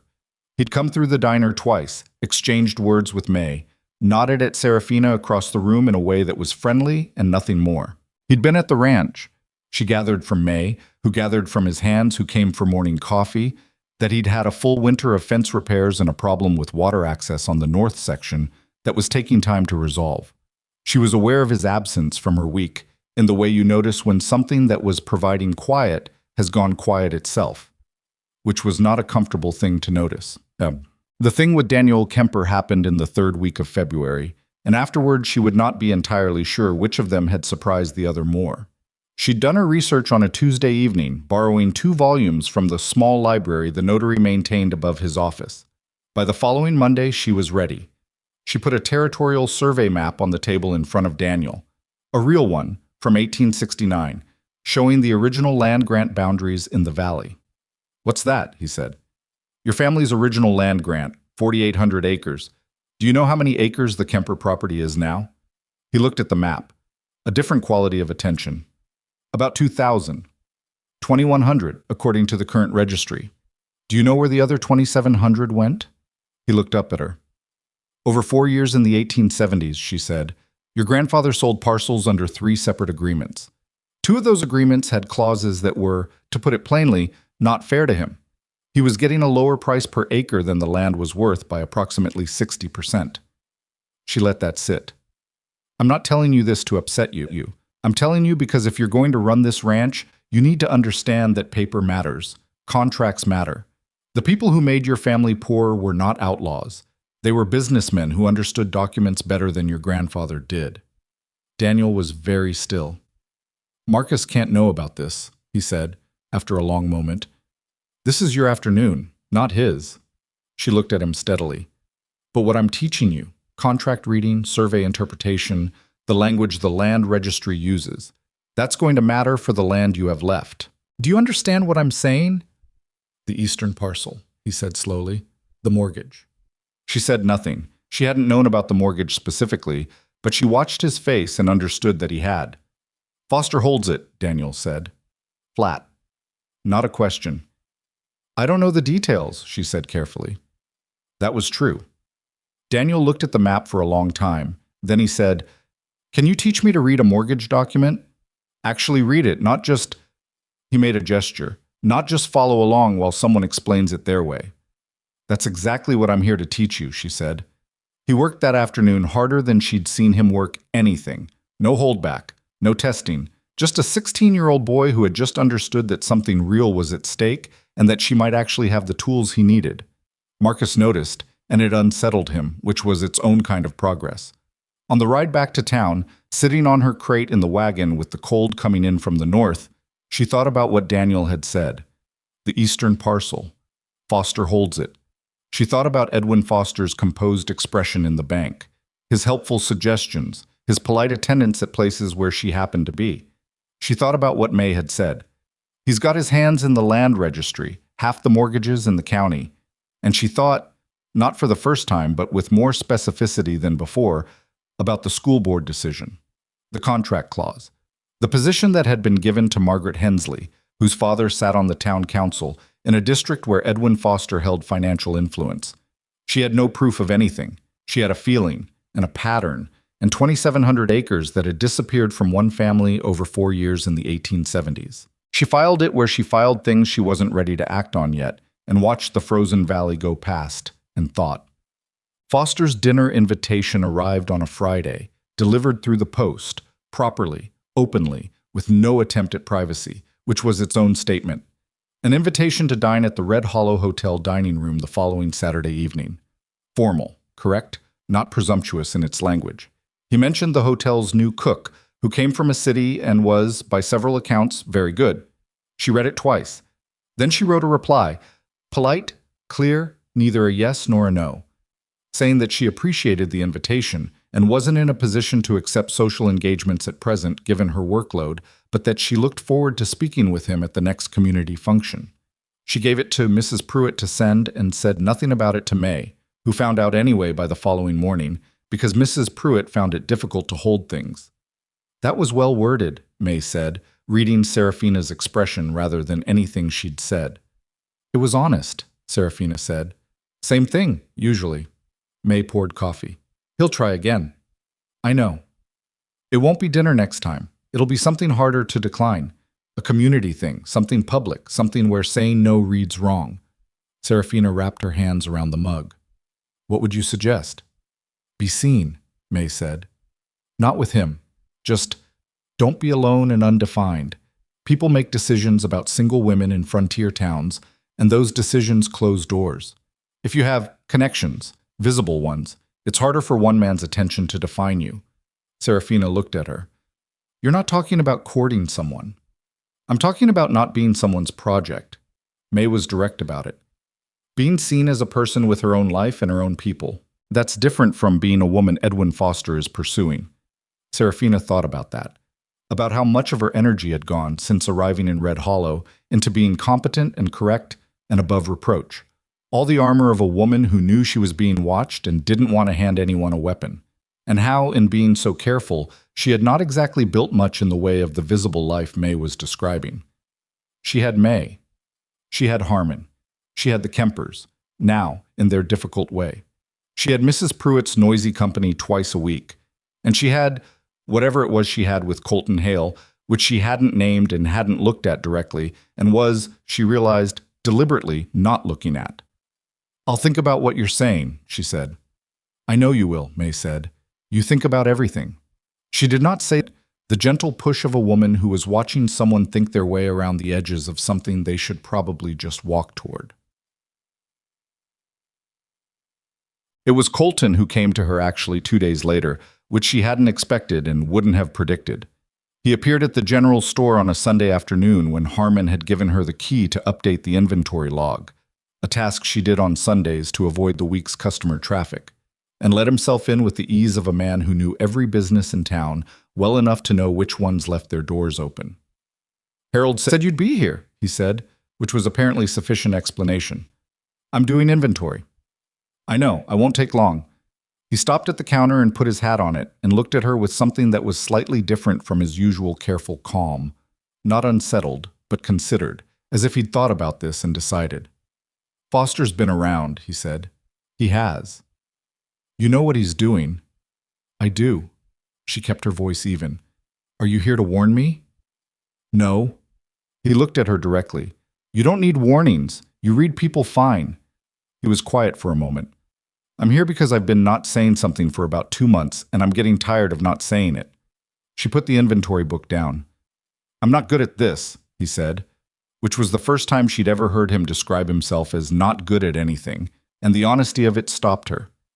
I know what I want to say, and I don't have a way to say it that doesn't sound like I don't have a speech. I'm just going to say it plain. She waited. I'd like to spend time with you, not like Foster, not dinner at the hotel, not something with an arrangement behind it. He was looking at her steadily, the way he looked at things he was serious about. I mean, riding out to the north section sometime, if you wanted to see what the valley looks like from up there. Coffee, when we both happen to have it. Just time, if you'd want that. It was the most she'd ever heard him say at once. And it was the most plainly she'd ever had a man say something to her without dressing it up or making it into something larger than it was. Which was, she realized, precisely because he wasn't making it larger than it was. He was just saying the thing. She looked at him. The worn coat, the honest eyes, the scar on his left hand resting on the counter, and felt something that had been accumulating since a cold November afternoon in a diner move from where she'd been holding it into somewhere more open. I'd like that, she said. Something in his face eased. Not relief exactly, More like settling, the way good timber settles when it finds its level. Thursday morning, he said. If the weather's right. I have Harmon until 9. I'll be at the livery at 9:30. You can ride? Yes. All right. He picked up his hat. At the door he paused and looked back. He's going to try again, he said. Foster. Whatever you turn down, he'll come at it differently. I know. That's not why I came today. I know that too, she said. He nodded, put his hat on, and left. She stood for a moment in the quiet of the general store, surrounded by Harmon's improbable inventory, and let herself feel the specific warmth of a thing decided. Then she picked up the inventory book and went back to work. Thursday was cold but clear, which in February in Red Hollow passed for perfect weather. She was at the livery at 9:25, and Colton was already there with 2 horses ready, his own rangy gray and a quieter chestnut mare he'd borrowed from the Caldwell stock, he said, because she was sensible on icy ground. They rode east out of town and then north, following a fence line that ran along the edge of Caldwell land, and he was easy company in the way she'd always found him, talking when there was something worth saying, comfortable in the silences when there wasn't. He pointed out things as they rode, where the water table ran shallow and caused flooding in spring, where a family had tried to homestead in the 70s and given up when the soil proved too rocky, where the elk came down in hard winters because the valley grass was still findable under the snow. He knew this land the way people know things they've paid attention to over a long time. Not pride of ownership, he didn't own any of it, but the deep familiarity of someone who has worked it and watched it and made his mistakes in it. What happened to your hand? She asked, after they'd been riding an hour. It was the question she'd been holding since November, and the morning felt easy enough to finally put down. He glanced at his left hand on the rein. Horse, he said. Green broke 8 years ago. He went sideways on me and my hand got caught in the fence wire.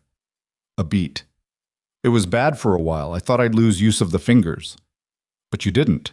Not completely. Cold makes it stiff. He flexed the hand once, unconsciously, against the rein. It's the reason I went from riding hand to foreman, actually.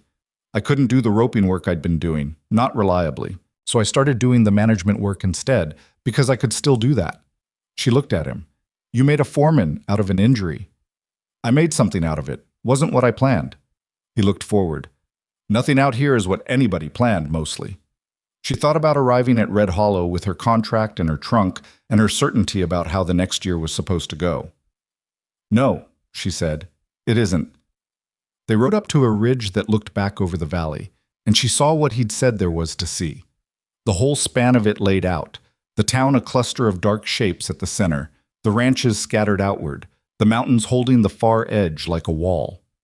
Big, open, indifferent to whether you were in it or not. She understood why he'd wanted to show her. It's different from up here, she said. Yeah. He stopped his horse and let it stand. Whatever you're in the middle of looks different when you can see the whole thing. She wasn't sure if he meant the valley or something else. She thought probably both. They stood there for a while without talking, the horses breathing white in the cold air, the valley spread below, and it was the most natural silence she had been in since arriving in this place. Not the silence of 2 people with nothing to say, but the silence of 2 people who don't need to fill space to justify being together. On the way back, they talked about the spring curriculum. She told him about Daniel Kemper and the survey map. Not the mortgage, not Foster, just Daniel's response, the moment the boy had understood what was at stake. Colton listened and said that was exactly what he'd expected, and that Daniel was going to be worth something if he kept finding the right things to hold his attention. He has a question about water rights, she said, specifically about how the creek easements in the valley were established. Do you know that history? Some of it. The original easements were written in 71. There were disputes about 3 of them in the 80s. He glanced at her. If Daniel wants to come out to the Caldwell sometime, I can show him where the creek runs and how the easement markers are set. That's easier to understand when you can see it. She looked at him. You'd do that? He's going to be a neighbor for the next 40 years. Better he understands things right. He said it simply, as if this were obvious, and she thought about how much of what Colton Hale did was simply obvious to him. Straightforward acts of practical care that he never dressed up as anything larger. He was not a man who performed goodness. He just did it, the way he did everything else, and then moved on. She found that, not for the first time, but more clearly now, something she wanted to know more of. They reached the livery at noon. He took both horses, told her the chestnut would be available if she ever wanted to ride out again, and she thanked him and walked back toward Maze with the cold air on her face and the morning still sitting warmly somewhere behind her ribs. She passed the bank on her way. Through the wide front window, she could see Edwin Foster at his desk, immaculate, composed, dealing with some piece of paper in his careful hands. He didn't look up. She walked on. March came, and with it the teaching position, real and official, her name on the board outside the schoolhouse in fresh black paint. She stood in front of it on the first morning and let herself feel it completely, without armor. Serafina Ashcroft, grades 4 through 8. She had built this. Not the way she'd planned, not from the foundation she'd expected, but from the rubble of what the plan had been, and it held. Inside, 31 children looked at her with the unified wariness of young people encountering something new. She looked back at them with the clarity of a woman who knew exactly what she was doing. "My name is Miss Ashcroft," she said. "I know some of you were expecting a different kind of teacher. I'm probably going to surprise you, and you're probably going to surprise me, and that's all right. What we're doing in this room is learning how to think. That's more important than any subject I'm going to teach you." She paused. "Does anyone have a question before we start?" A boy in the back, 9 years old, gap-toothed, with an expression of deep suspicion, raised his hand. "Are you going to make us copy things all day?" "No," she said. He looked only slightly less suspicious. "We're going to start," she said, "with a problem, a real one, from this valley, and you're going to try to figure it out." She turned to the board behind her and wrote 4 numbers. Land areas, from the territorial survey. She'd gotten the idea from Daniel Kemper, from the moment his face had changed when she'd put something real on the table in front of him. The room shifted. She felt it. The slight lean forward, the adjustment of attention, the way children respond to something that is unexpectedly not boring. She had them. Not permanently, not without daily work to keep them, but for this moment she had them, and she turned back from the board with the quiet certainty of a woman who knows she is exactly where she is supposed to be. Outside, Red Ho went about its business in the March mud, indifferent and ordinary and hers. She had been teaching for 3 weeks when the first note appeared. It was on her desk on a Tuesday morning before the children arrived, a folded piece of paper with no name on the outside. Inside, in careful handwriting that belonged to someone who'd learned to write with effort rather than ease. "They're going to take the Kemper land. Eastern parcel. Before summer." She read it twice, turned it over, nothing on the back. She thought about Daniel, who had been coming to her Tuesday afternoons with a focus that had sharpened from week to week. She thought about what he'd said in February, the Eastern parcel, Foster holds it, and the way he'd gone quiet after, the way a person goes quiet when they've said more than they meant to. She folded the note and put it in her coat pocket and taught her morning class with the same composure she always brought, though part of her mind was running a separate calculation the whole time. After school, she went to the notary's office and asked to see the land registry records for the Kemper property. The notary, a thin man named Albright, who wore the same green vest every day, looked at her over his glasses. "Those are public documents," he said, in the way people say something is allowed while implying they'd prefer it wasn't.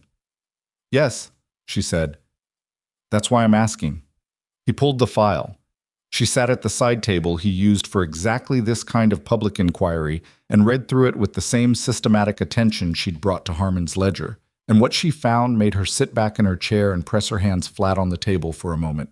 The Eastern parcel, 412 acres of Kemper land, carried a mortgage originated 6 years ago with the Red Hollow Valley Lending Association, which was, upon closer reading of the Lending Association's registration document in the same file drawer, a private company with one named principal officer, Edwin Foster. The mortgage terms were standard on the surface, but the balloon payment clause, she had to read it 3 times to be sure she was reading it correctly, specified that the full remaining balance was due not at the end of the stated 12-year term, as a normal reader would assume, but on a trigger date that was defined in a subordinate clause on the 4th page, a trigger date tied to a valuation threshold. If the land's assessed value dropped below a certain number, the full balance became immediately payable. She looked at the territorial assessment records, also public, also in Albright's file drawers, which she asked for without explanation and which he brought with increasingly undisguised curiosity. The valley's assessed land values had been redetermined in January by an assessor who, she noted, had been appointed in November, 3 months after the previous assessor retired. She looked up the appointment record. The new assessor had been recommended to the territorial office by a letter of endorsement signed by, among others, Edwin Foster. The eastern parcel's new assessed value was 11% below the mortgage trigger threshold. She sat with this for a long time. Albright found reasons to be at the far end of the office. Outside, the afternoon went about itself.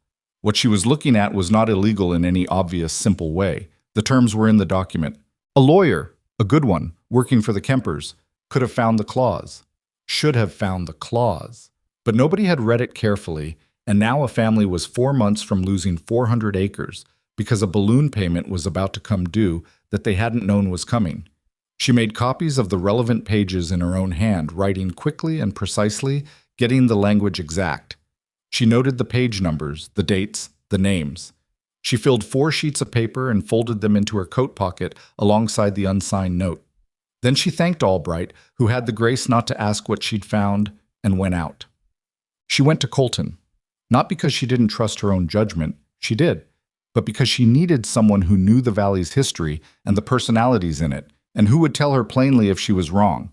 She found him at the Caldwell, which meant riding the chestnut mare that had become, over the past 3 weeks, something she thought of as hers in the way you think of borrowed things you've grown attached to. She'd ridden out twice more since that first Thursday, once with Colton, once alone, just to think. He was at the near barn when she came through the gate, talking with one of his hands about something involving a water trough. He saw her coming and wrapped up the conversation with the efficiency of a man who could read that something had shifted. Serafina, he said. He'd started using her name somewhere in the past 3 weeks, dropping the formality so gradually she hadn't been able to mark when it changed. I need to show you something, she said. Privately, if that's all right. He looked at her for 1 second, reading her the way he always did, quick and accurate, and told his hand to check the south trough as well, and led her to the ranch office, which was a small room off the main house with a desk and 2 chairs and a window that looked at the barn. She put the copied pages on the desk and talked him through what she'd found. He read while she talked, following her explanation against the text. He did not interrupt. When she finished, he went back to the trigger clause and read it again, slower. He set this up, Colton said. It wasn't a question. The assessor appointment is 6 months old. The mortgage trigger threshold is specific enough that a general drop in land values wouldn't hit it. It's calibrated to this property, or close enough that it's hard to call coincidental. She kept her voice level. I'm not a lawyer, I can't prove intent, but the structure of it is designed to look like standard terms until you read page 4. He set the papers down. Does the family know? I don't know what Daniel knows. He mentioned the mortgage to me once and didn't say more. She paused. Someone left me a note this morning. No name. Just that the eastern parcel was going to be taken before summer. One of the hands maybe, or someone at the bank? He was quiet, working it. The payment trigger. How soon? If the assessment stands, the balloon comes due in late June. The Kempers won't have the capital.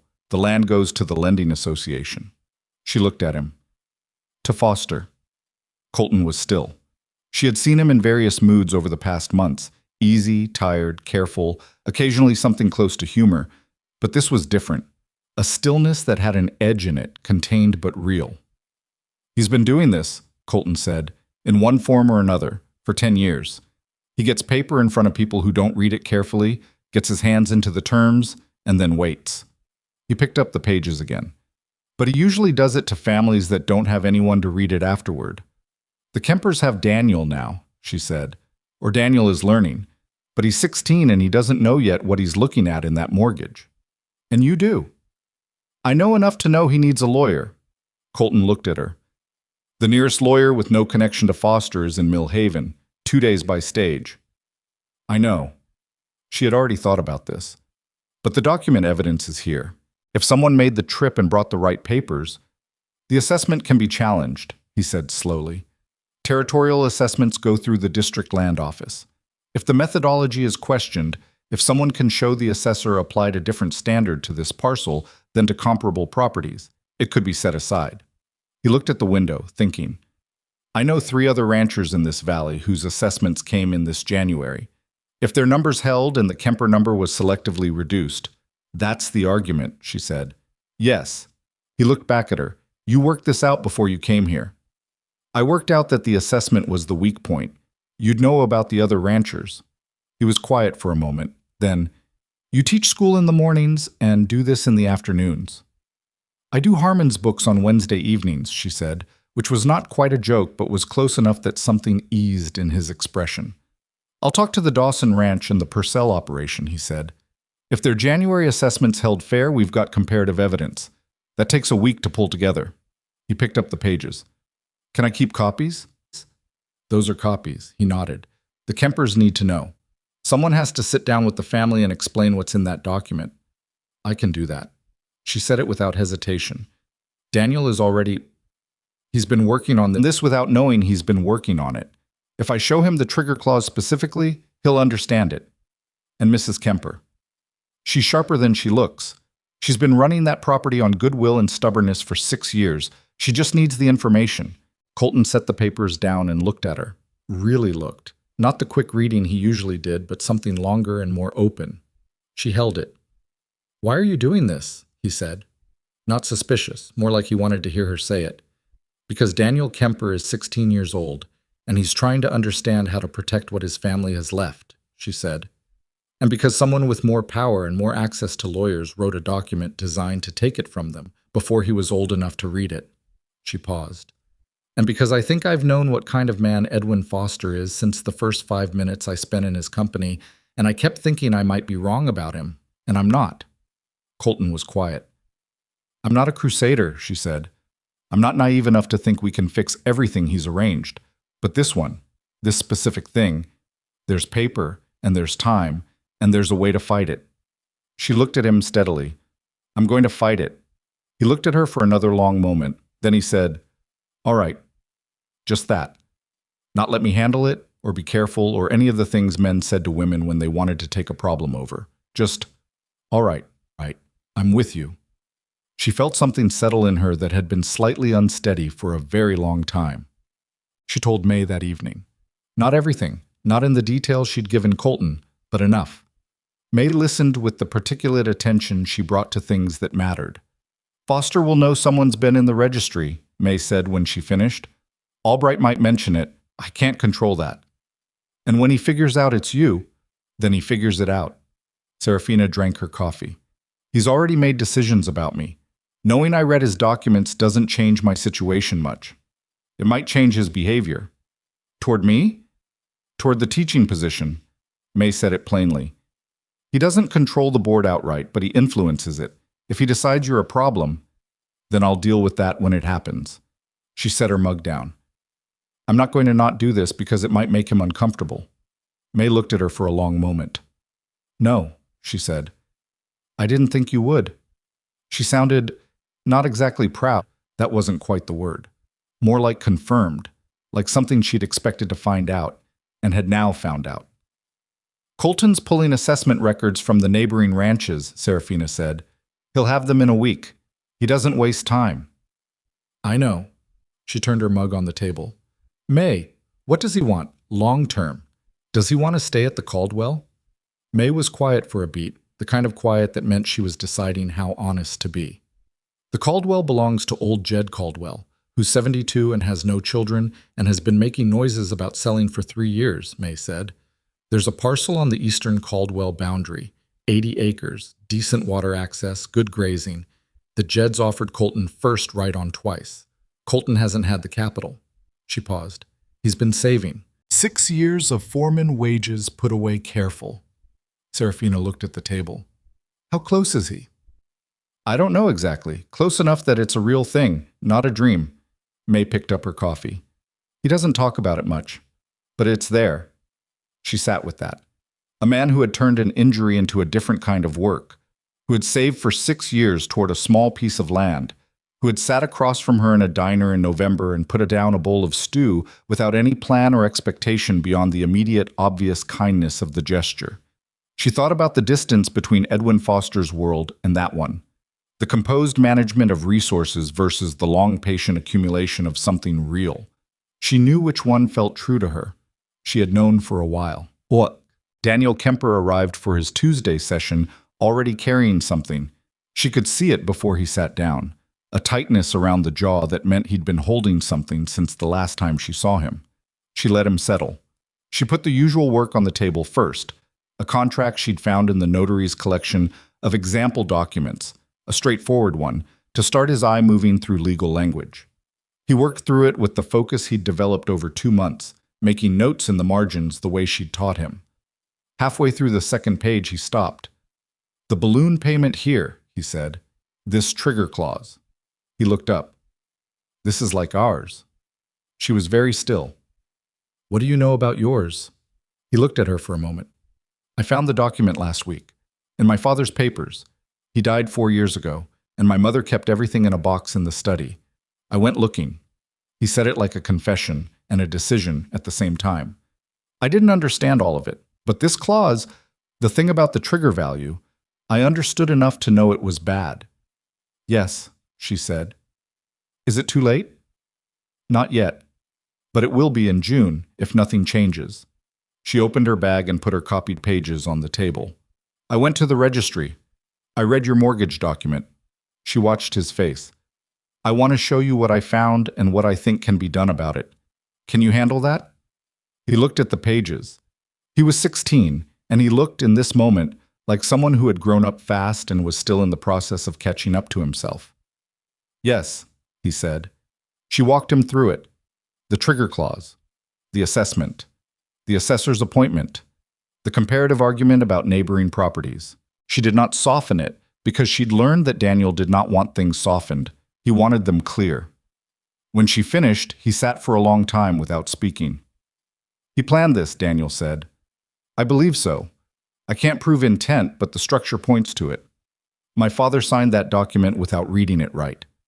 The clause is on page 4 of a 12-page document, written in language designed not to catch the eye." She said it carefully, not to excuse the failure, but to locate it accurately.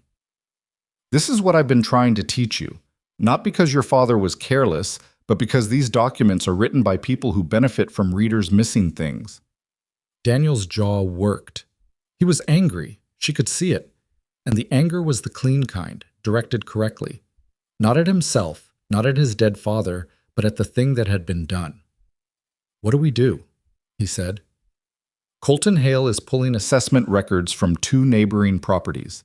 If their January numbers held and yours dropped selectively, we have grounds to challenge the assessment through the Territorial Land Office." She paused. "If the assessment is set aside, the trigger doesn't fire. The balloon payment doesn't come due. You're back on the original 12-year schedule. And if the challenge fails, then you need a lawyer and more time, and we figure out the next step from there." She held his gaze. "One thing at a time. First, the assessment." He nodded. "My mother needs to know." "Yes.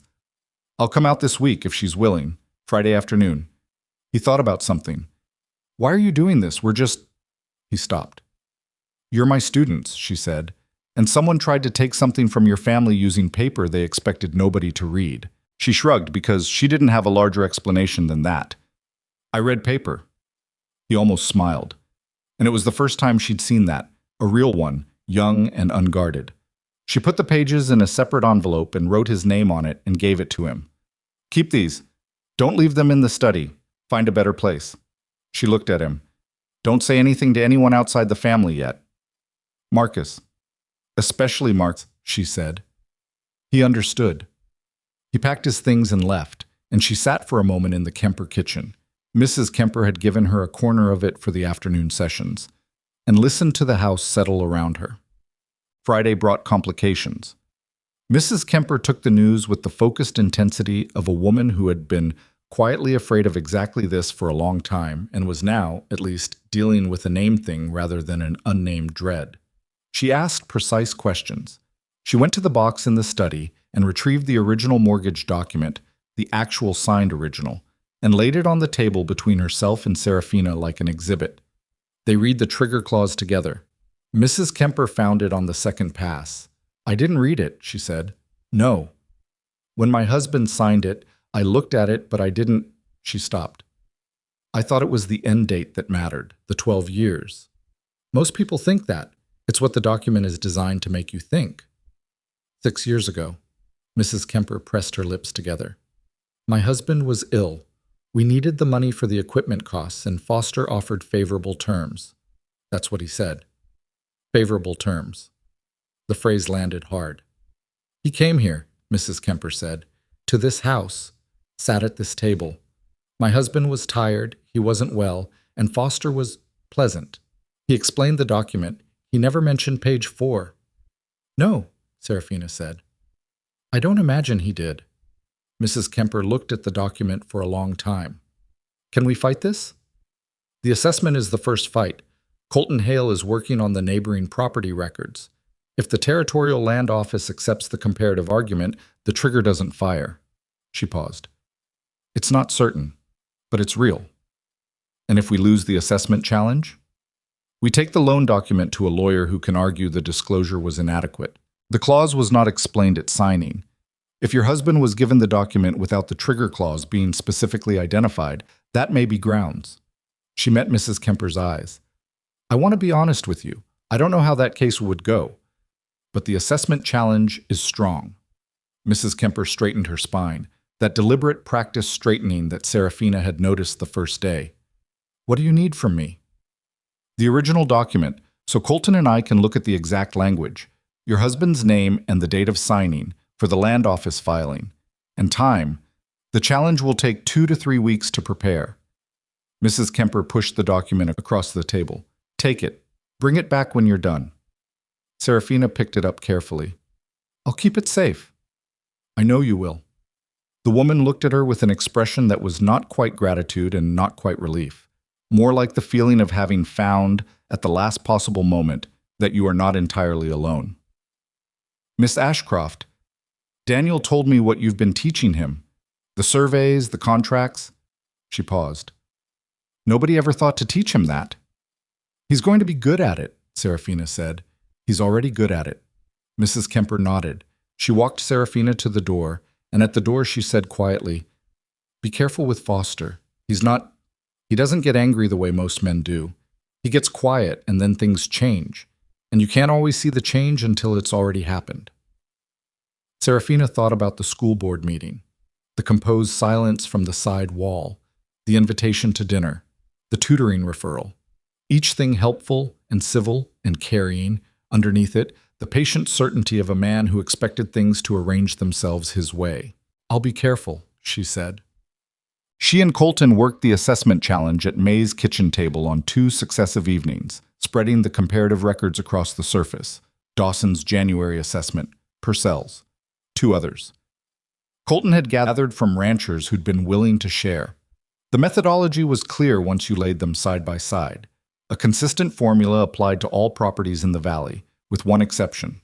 The Kemper Eastern parcel had been assessed using a different acreage classification, rocky terrain, low productivity, that didn't match the actual land record, which showed creek-watered grazing land of moderate quality. Not prime, but not rocky. Not the category the assessor had put it in. He gave the assessor the wrong land description, Colton said. He said it quietly, which was how he said things that had weight. Or the assessor took the description from Foster's mortgage document, which would have been in Foster's interest to describe conservatively. She marked the classification discrepancy on her notes. Either way, the description is wrong. The land record is public. The challenge argues the classification. Territorial Land Office. He looked at the papers. I know the clerk there. He's fair. You trust him? As much as I trust anyone in a government office, which means I'd rather have the paper be airtight than rely on the trust. He looked at her notes. This is airtight. They worked until 11, which was later than either of them had intended. May had gone to bed an hour before, leaving coffee on the stove in the way of a woman who didn't ask questions about why 2 people needed her kitchen at that hour. When they were done and the papers were organized and the filing letter was drafted, Colton would carry it to Millhaven himself, because the land office required in-person submission for challenges. Serafina sat back and felt the particular exhaustion of having spent hours on something that mattered. What happens if he retaliates? She said. Not a question, exactly. More thinking aloud. Against you? Against the teaching position. Against Harmon's business. He has influence in a lot of places. Colton was quiet. She appreciated that he didn't immediately say it wouldn't happen. Watts respects you, he said.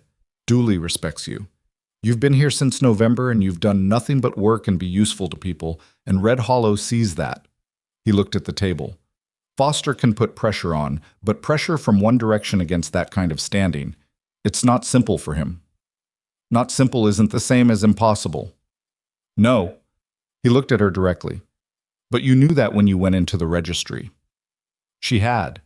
She'd known that and decided it didn't change what needed to be done, and she still believed that. It was just different, in the late evening of having actually done it, to sit with the full weight of the decision. I'd do it the same way, she said. I know. He said it simply, not as a compliment, but as a fact he had already established. She was beginning to understand that Colton Hale's certainties, once formed, were the kind that didn't move. She gathered her papers. He walked her back to May's in the cool April evening. They were almost into May now, the valley softening toward spring. And at the door they stood for a moment in the way they'd developed over these past weeks, not wanting to end the evening abruptly, but both too honestly tired for anything more. Thank you, she said, for this, all of this. You found it, he said. You knew which ranchers to call. He almost smiled. We're doing all right. It was a small thing to say. It was also, she thought, exactly right. Not a grand statement. Not a performance.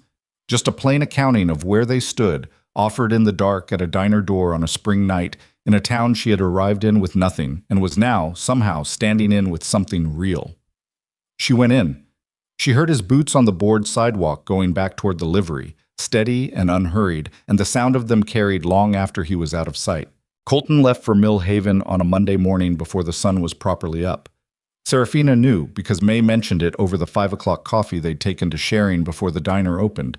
May had seen him ride past the window in the dark, saddlebags full, heading south on the Mill Haven road.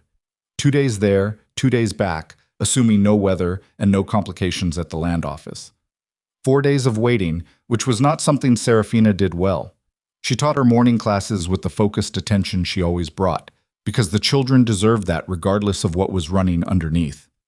She had 31 students now, up from the 28 she'd started with in March. 2 new families had come into the valley as the spring projections had suggested, and their children had arrived at the schoolhouse door with the particular wariness of kids who've already changed schools once and expect to have to prove themselves again. She had handled them the way she handled most things, directly, without ceremony, by giving them something real to do immediately so they didn't have time to stay nervous. Tuesday afternoon, she rode out to the Kempers. Mrs. Kemper met her at the door with the contained expression she'd been wearing since Friday. A woman holding herself very still because stillness was the only form of control available when everything else was uncertain. "Any news?" she said, before Serafina was through the door. "Colton reached Mill Haven yesterday if the road held. He'll file today." Serafina came in and set her bag down. "We won't hear for at least a week, more likely 2. 2 weeks. Mrs. Kemper said it like a sentence she was testing the weight of. "The territorial office has to review the filing, request the assessor's original methodology records, and issue a preliminary finding." She had looked this up. She looked everything up. "If they find grounds for the classification error and the paper is clear, they'll issue a hold on any foreclosure action while the formal review runs. And if they don't find grounds, then we have the lawyer argument, the disclosure question." She met the woman's eyes. "We're not out of options, Mrs. Kemper. We're on the first option." Daniel came in from the back of the house, muddy from whatever he'd been doing in the yard, and read the situation in one look. He'd gotten good at that over the months. The particular alertness of someone who'd learned that information matters and started paying attention to where it lived. "The filing went in," he said. "Today? Most likely."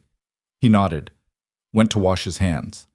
Marcus appeared from somewhere upstairs, took one look at the gathering in the kitchen, and said, "Something's happening," with the flat certainty of someone who has been excluded from things for long enough to recognize the pattern. It was Daniel who told him. Serafina watched it happen. The 16-year-old sitting his 14-year-old brother down at the kitchen table and laying out the situation with a clarity and economy that she recognized because she'd spent 4 months building it in him. He didn't soften it. He didn't make it dramatic. He told Marcus what the document said, what the danger was, and what they'd done about it. Marcus listened. His jaw worked the way it did when he was processing something that didn't fit his existing picture of the world. When Daniel finished, Marcus was quiet for a long moment. "Foster," he said. "Yes, and Miss Ashcroft found it." Daniel glanced at her. She read the registry. Then she and Hale did the comparative assessment work. Marcus looked at her directly for the first time in 4 months of Tuesday afternoons. Not the testing, obstructive look she'd gotten used to from him. Something more stripped down than that. "Why?" he said. Not hostile, just the same question Daniel had asked months ago in this same kitchen. "Because it was the right thing to do and I had the skill to do it," she said. "That's usually enough reason." He stared at her for another moment. Then he said, "I should probably learn to read contracts." It was the most useful thing Marcus Kemper had ever said in her presence. She kept her face professional about it.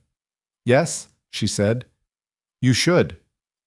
Colton came back on Thursday afternoon, a day earlier than she'd expected, which was either very good or something else.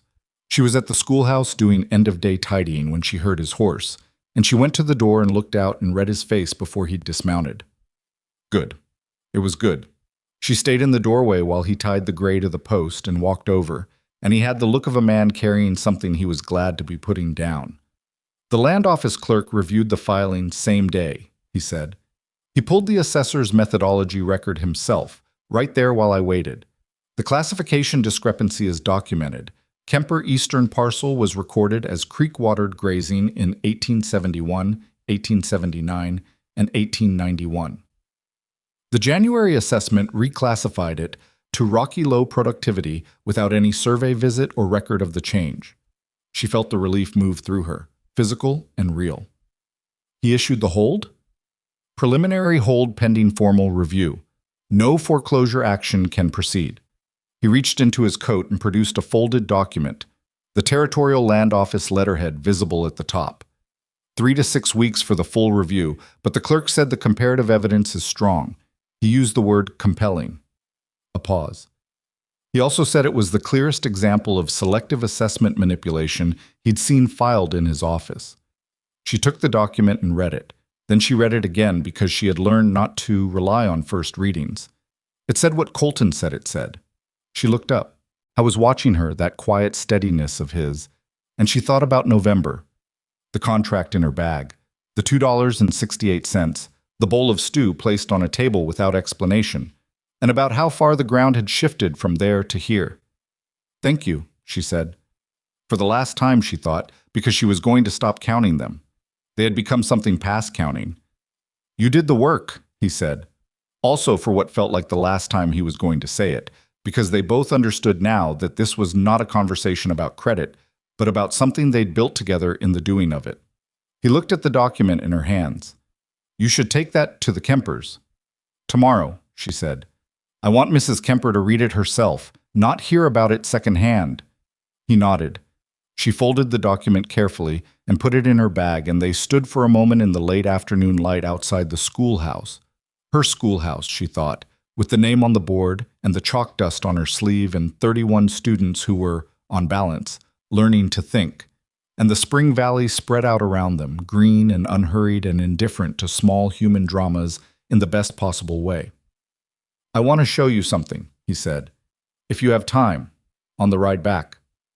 "What?" "Easier to show than describe." Well, he took her north, past the edge of town, past the road that turned toward the Caldwell. They rode for 20 minutes through grassland that was coming up green with the spring thaw, the creek running clear to their left, the mountains still white-capped at the far edge of the world. He stopped at a rise where a stand of cottonwood followed the creek bend, and below it a stretch of flat land ran south for maybe a quarter mile before meeting a low ridge. "That's the Caldwell parcel," he said. "The 80 acres Jed offered me." She looked at it. Not spectacular land, not the kind that made you gasp. Good land, honest land. The creek would provide water. The flat section was workable. The cottonwoods along the bank were old and established, which meant the water table was reliable. Jed wants an answer by July, Colton said. He's had another offer from someone in the territory, cash purchase. He's giving me first right because of the years. She looked at him. Are you going to take it? He was quiet for a moment, looking at the parcel. I have the money. I've had it for about 2 months. He said this in the flat way he said things that had been sitting in him for a while. I've been slow about saying yes. Why? He looked at the land, then at her. Because I wanted to know if I was building it for the right reasons. He said it carefully, a man finding the precise words for a thing he'd been circling for a long time. I've been out here 12 years. I've had the foreman job and the savings and the plan, and none of it felt wrong. But it felt like just getting through, accumulating. He looked at the cottonwoods. I didn't want to take the land and build a house and have it be just another thing I did because it was the logical next step. She understood what he wasn't quite saying. She had been in this territory herself. The difference between surviving and living deliberately, between building because you must and building because you mean it. And now? She said. He turned and looked at her with the directness that was his particular form of honesty. The thing about him she had recognized and valued since a cold November afternoon when he sat across from her without any performance at all. Now I know the reasons, he said. It wasn't a speech. He didn't dress it up. He said it the way he said things that were true, plainly, with the expectation that she would understand it, which she did. She looked at the land again, the cottonwoods, the creek, the flat section going south. A house would go near the rise, she thought automatically, for the sightline and the drainage. A kitchen garden along the east side where the morning sun came earliest. She didn't say any of that. She sat on the chestnut mare and looked at the land and said, You should tell Jed yes. He looked at her for a long moment. I'm going to. They rode back to town in the settling dusk, the horses easy on the familiar road, and she thought about what it meant to arrive somewhere and decide to stay. Not because you had to, not because all other options had closed, but because the thing you'd found was worth the staying. She had come to Red Hollow with a contract and lost it. She had come with a plan and watched it dissolve. And she had found, in the dissolution, something she wouldn't have found if everything had gone the way she'd expected. A classroom she'd built from argument instead of appointment. A room above a diner where she'd learned what it meant to have someone keep the stove on. A boy who was going to protect his family's land because she'd put a survey map in front of him. And a man who put a bowl of stew on a table in November and changed everything without knowing he was doing it. Nothing she had was what she'd planned. All of it was real. Edwin Foster came to the schoolhouse on a Friday morning in mid-May, which was, she thought, a choice. A public place, public hours, nothing that could be read as private pressure. She saw him from the window before he came in. He stood outside for a moment, looking at the sign with her name on it, and she couldn't entirely read his expression from that angle. Then he came in during the morning recess, when the children were outside and she was alone at her desk. He looked the same. That was the thing about Edwin Foster. He always looked the same, composed and clean, and carrying himself like a man who has never been caught wrong-footed. She wondered sometimes what it cost him, all that management. Miss Ashcroft, he said, Mr. Foster. She didn't stand. Not unfriendly, just level.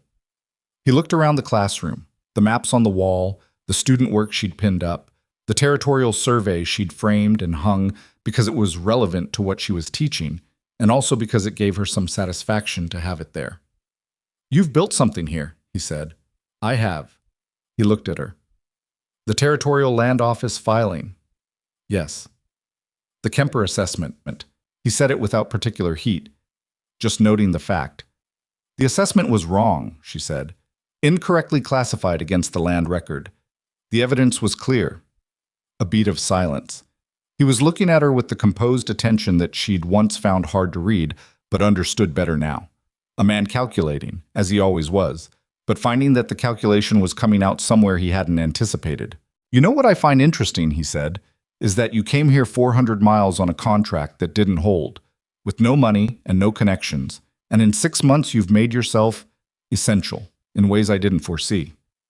I didn't do it to be unforeseen. I know. He almost smiled. That's what I find interesting. She looked at him. What are you here to say, Mr. Foster? He was quiet for a moment. The assessment challenge will likely succeed, he said. The classification error is documented. I'm not going to contest it.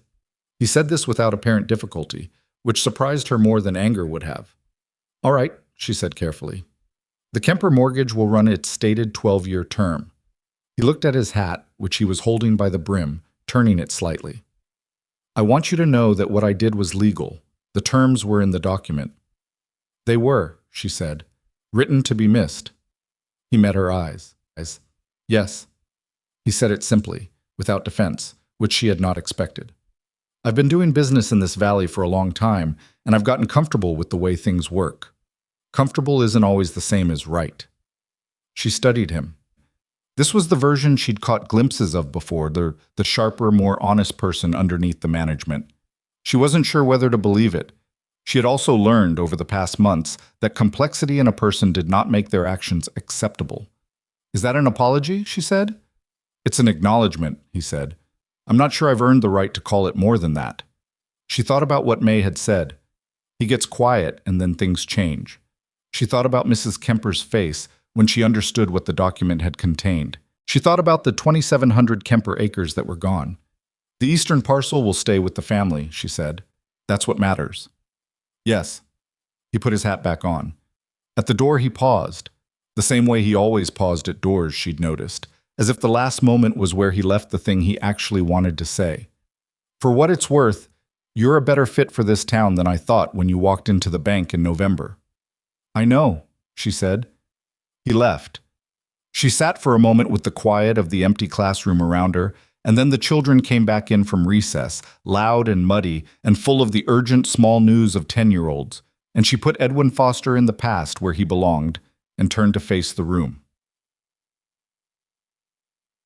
The formal review came back in the third week of May. The classification error was confirmed. The Kemper Eastern Parcel Assessment was set aside and the property revalued at its correct category. The balloon payment trigger did not fire. The mortgage continued on its stated 12-year term. Serafina read the official notice at the general store counter, where Colton had brought it directly from the post office because he'd been passing, and the clerk had called out to him, knowing they were connected on this matter. She read it once and then passed it to him, and he read it and put it on the counter, and they looked at each other. That's it, he said. That's it, she agreed. Harmon, who had been pretending to restock the flour sacks, said, Good, with the firm conviction of a man who had followed everything through May's kitchen and Serafina's Monday mornings and had his own feelings about Edwin Foster and frontier land practices. She took the notice to Mrs. Kemper that afternoon. Daniel read it first. She handed it to him deliberately because he had earned the right to read it first, and watched the tension leave his face in the way it leaves young faces, completely, like weather passing. Mrs. Kemper read it after him. She sat at the kitchen table with the paper in her hands and said nothing for a long time. Then she said, Your father would have liked you, to Daniel, which was not a thing she apparently said easily, because Daniel looked like the words had caught him somewhere he hadn't expected. Ellis, who had been watching from the doorway, said, Does this mean we're keeping the east pasture? Yes, Daniel said. Good, Ellis said. That's where the elk come in November. Serafina laughed. A real one, sudden and unguarded. It was the first time she'd laughed that way in the Kemper house, and the sound of it seemed to surprise everyone, including herself. Marcus, from somewhere behind Ellis, said, I think we should have a dinner, to say thank you, a proper one. She looked at him. This was approximately the most unexpected thing Marcus Kemper had ever said. You don't owe me a dinner, she said. I know we don't owe you, he said, in the tone of someone who has thought about the distinction carefully. I said we should have one. Well, the dinner was on a Saturday. May came, which surprised the Kempers and delighted Ellis. Colton came, which surprised no one who knew the valley. Harmon came, which was unexpected and right. Mrs. Pruitt was not invited, which was a community decision that everyone tacitly agreed on without discussing. It was not a perfect evening. The stew was slightly oversalted because Ellis had helped and had specific ideas about seasoning. Marcus and Daniel argued about something in the barn before they came in, and the argument followed them to the table in the form of silence and pointed not looking. Mrs. Kemper burned the first pan of biscuits and said a word Serafina pretended not to hear. But it was a real evening, the kind with actual people in it, imperfect and present and glad to be there, and the food was warm and the table was full, and outside the May evening was running long in the way of spring evenings, the light lingering as if it wasn't quite ready to leave. Colton sat across from her. They talked across the table with the ease of people who have stopped performing ease and arrived at the real thing, and once she caught May watching them with the quiet satisfaction of a woman who has been waiting for something to arrive and has now seen it come in. After dinner, while the others were still at the table, she walked out to the porch because she needed the air and the quiet for a moment. The valley was going blue with the evening, the creek a dark line to the east, the mountains holding the last light. She heard the door behind her and didn't need to look to know who it was. Colton stood beside her at the porch rail, both of them looking out at the valley. "I told Jed yes," he said. "Yesterday." "How did he take it?" "He shook my hand for about 30 seconds. A pause. He said he was glad it was staying with someone who'd be in it for the long run." She looked at the valley. The cottonwoods would be coming into leaf now, down where the creek bent north.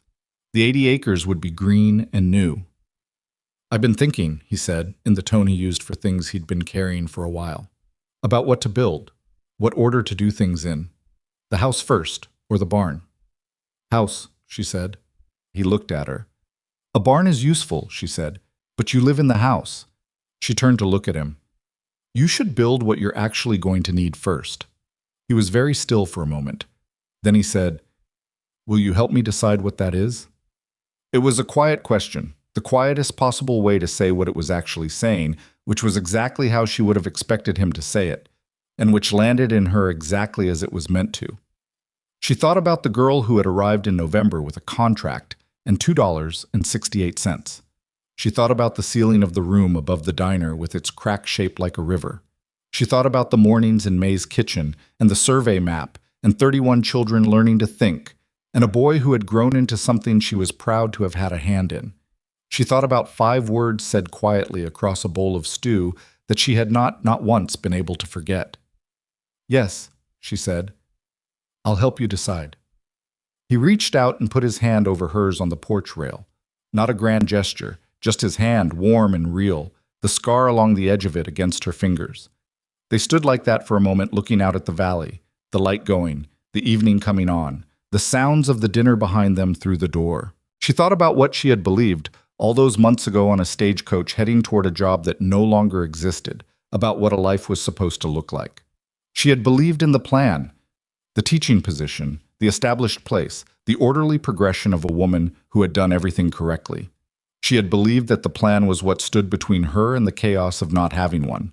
What she knew now, standing on a porch in a valley she had arrived in against her will and stayed in by choice, was that the plan had never been the thing that held her.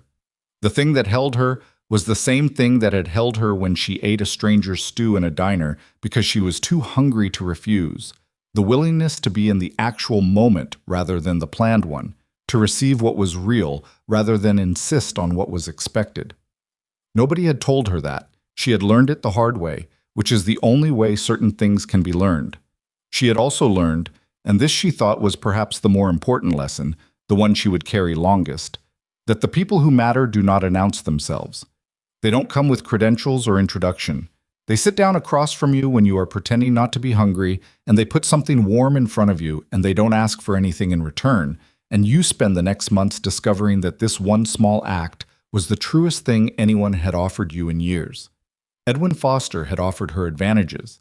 He had offered arrangement and access and the considerable weight of his position.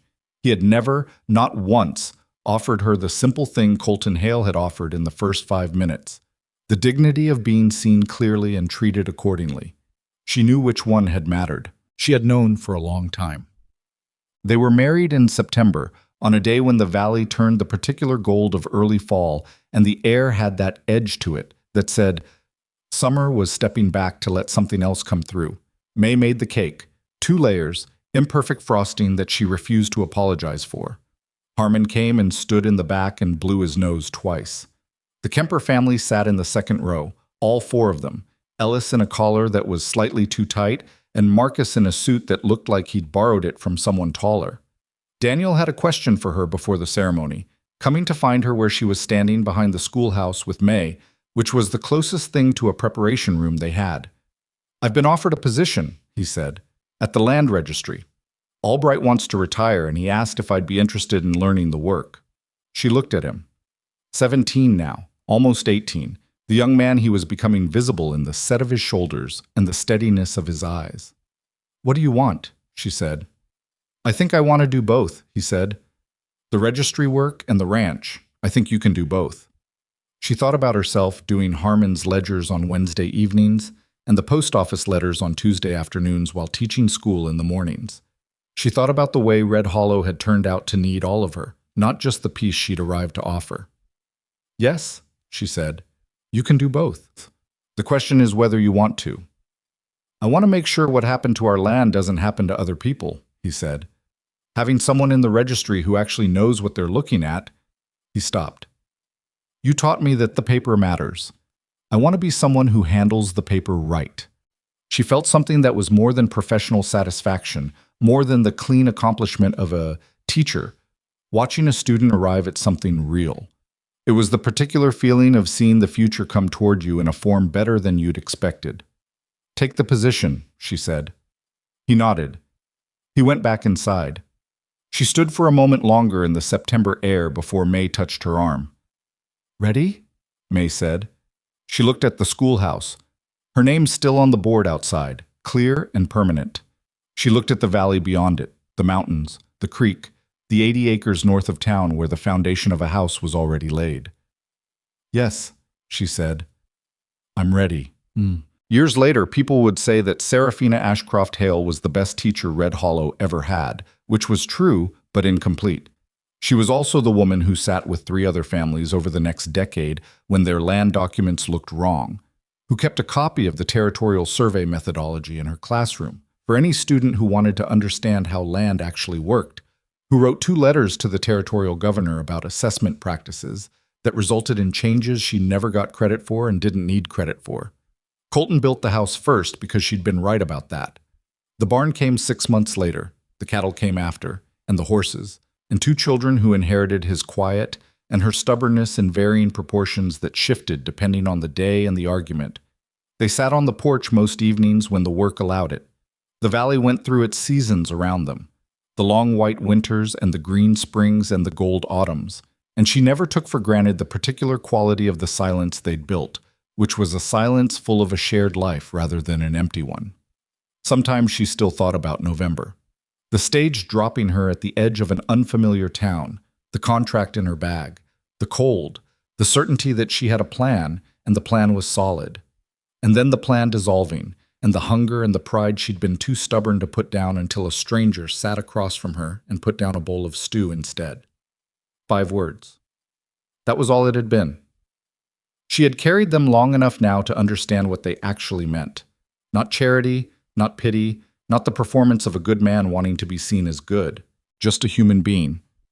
Looking at another human being and deciding that the decent thing to do was also the simple thing, and doing it without making it into more than it was.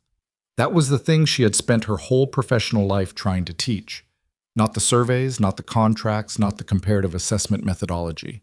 Those were tools, and tools mattered. But underneath all of it was the thing that made you reach for the tools in the first place. The decision that the person across from you deserves the same consideration you'd want for yourself, even when it costs you something, even when nobody is watching, even when the gesture is small enough that most people would walk past it without stopping. Her students learned to read. They learned to count and argue and question what they were told.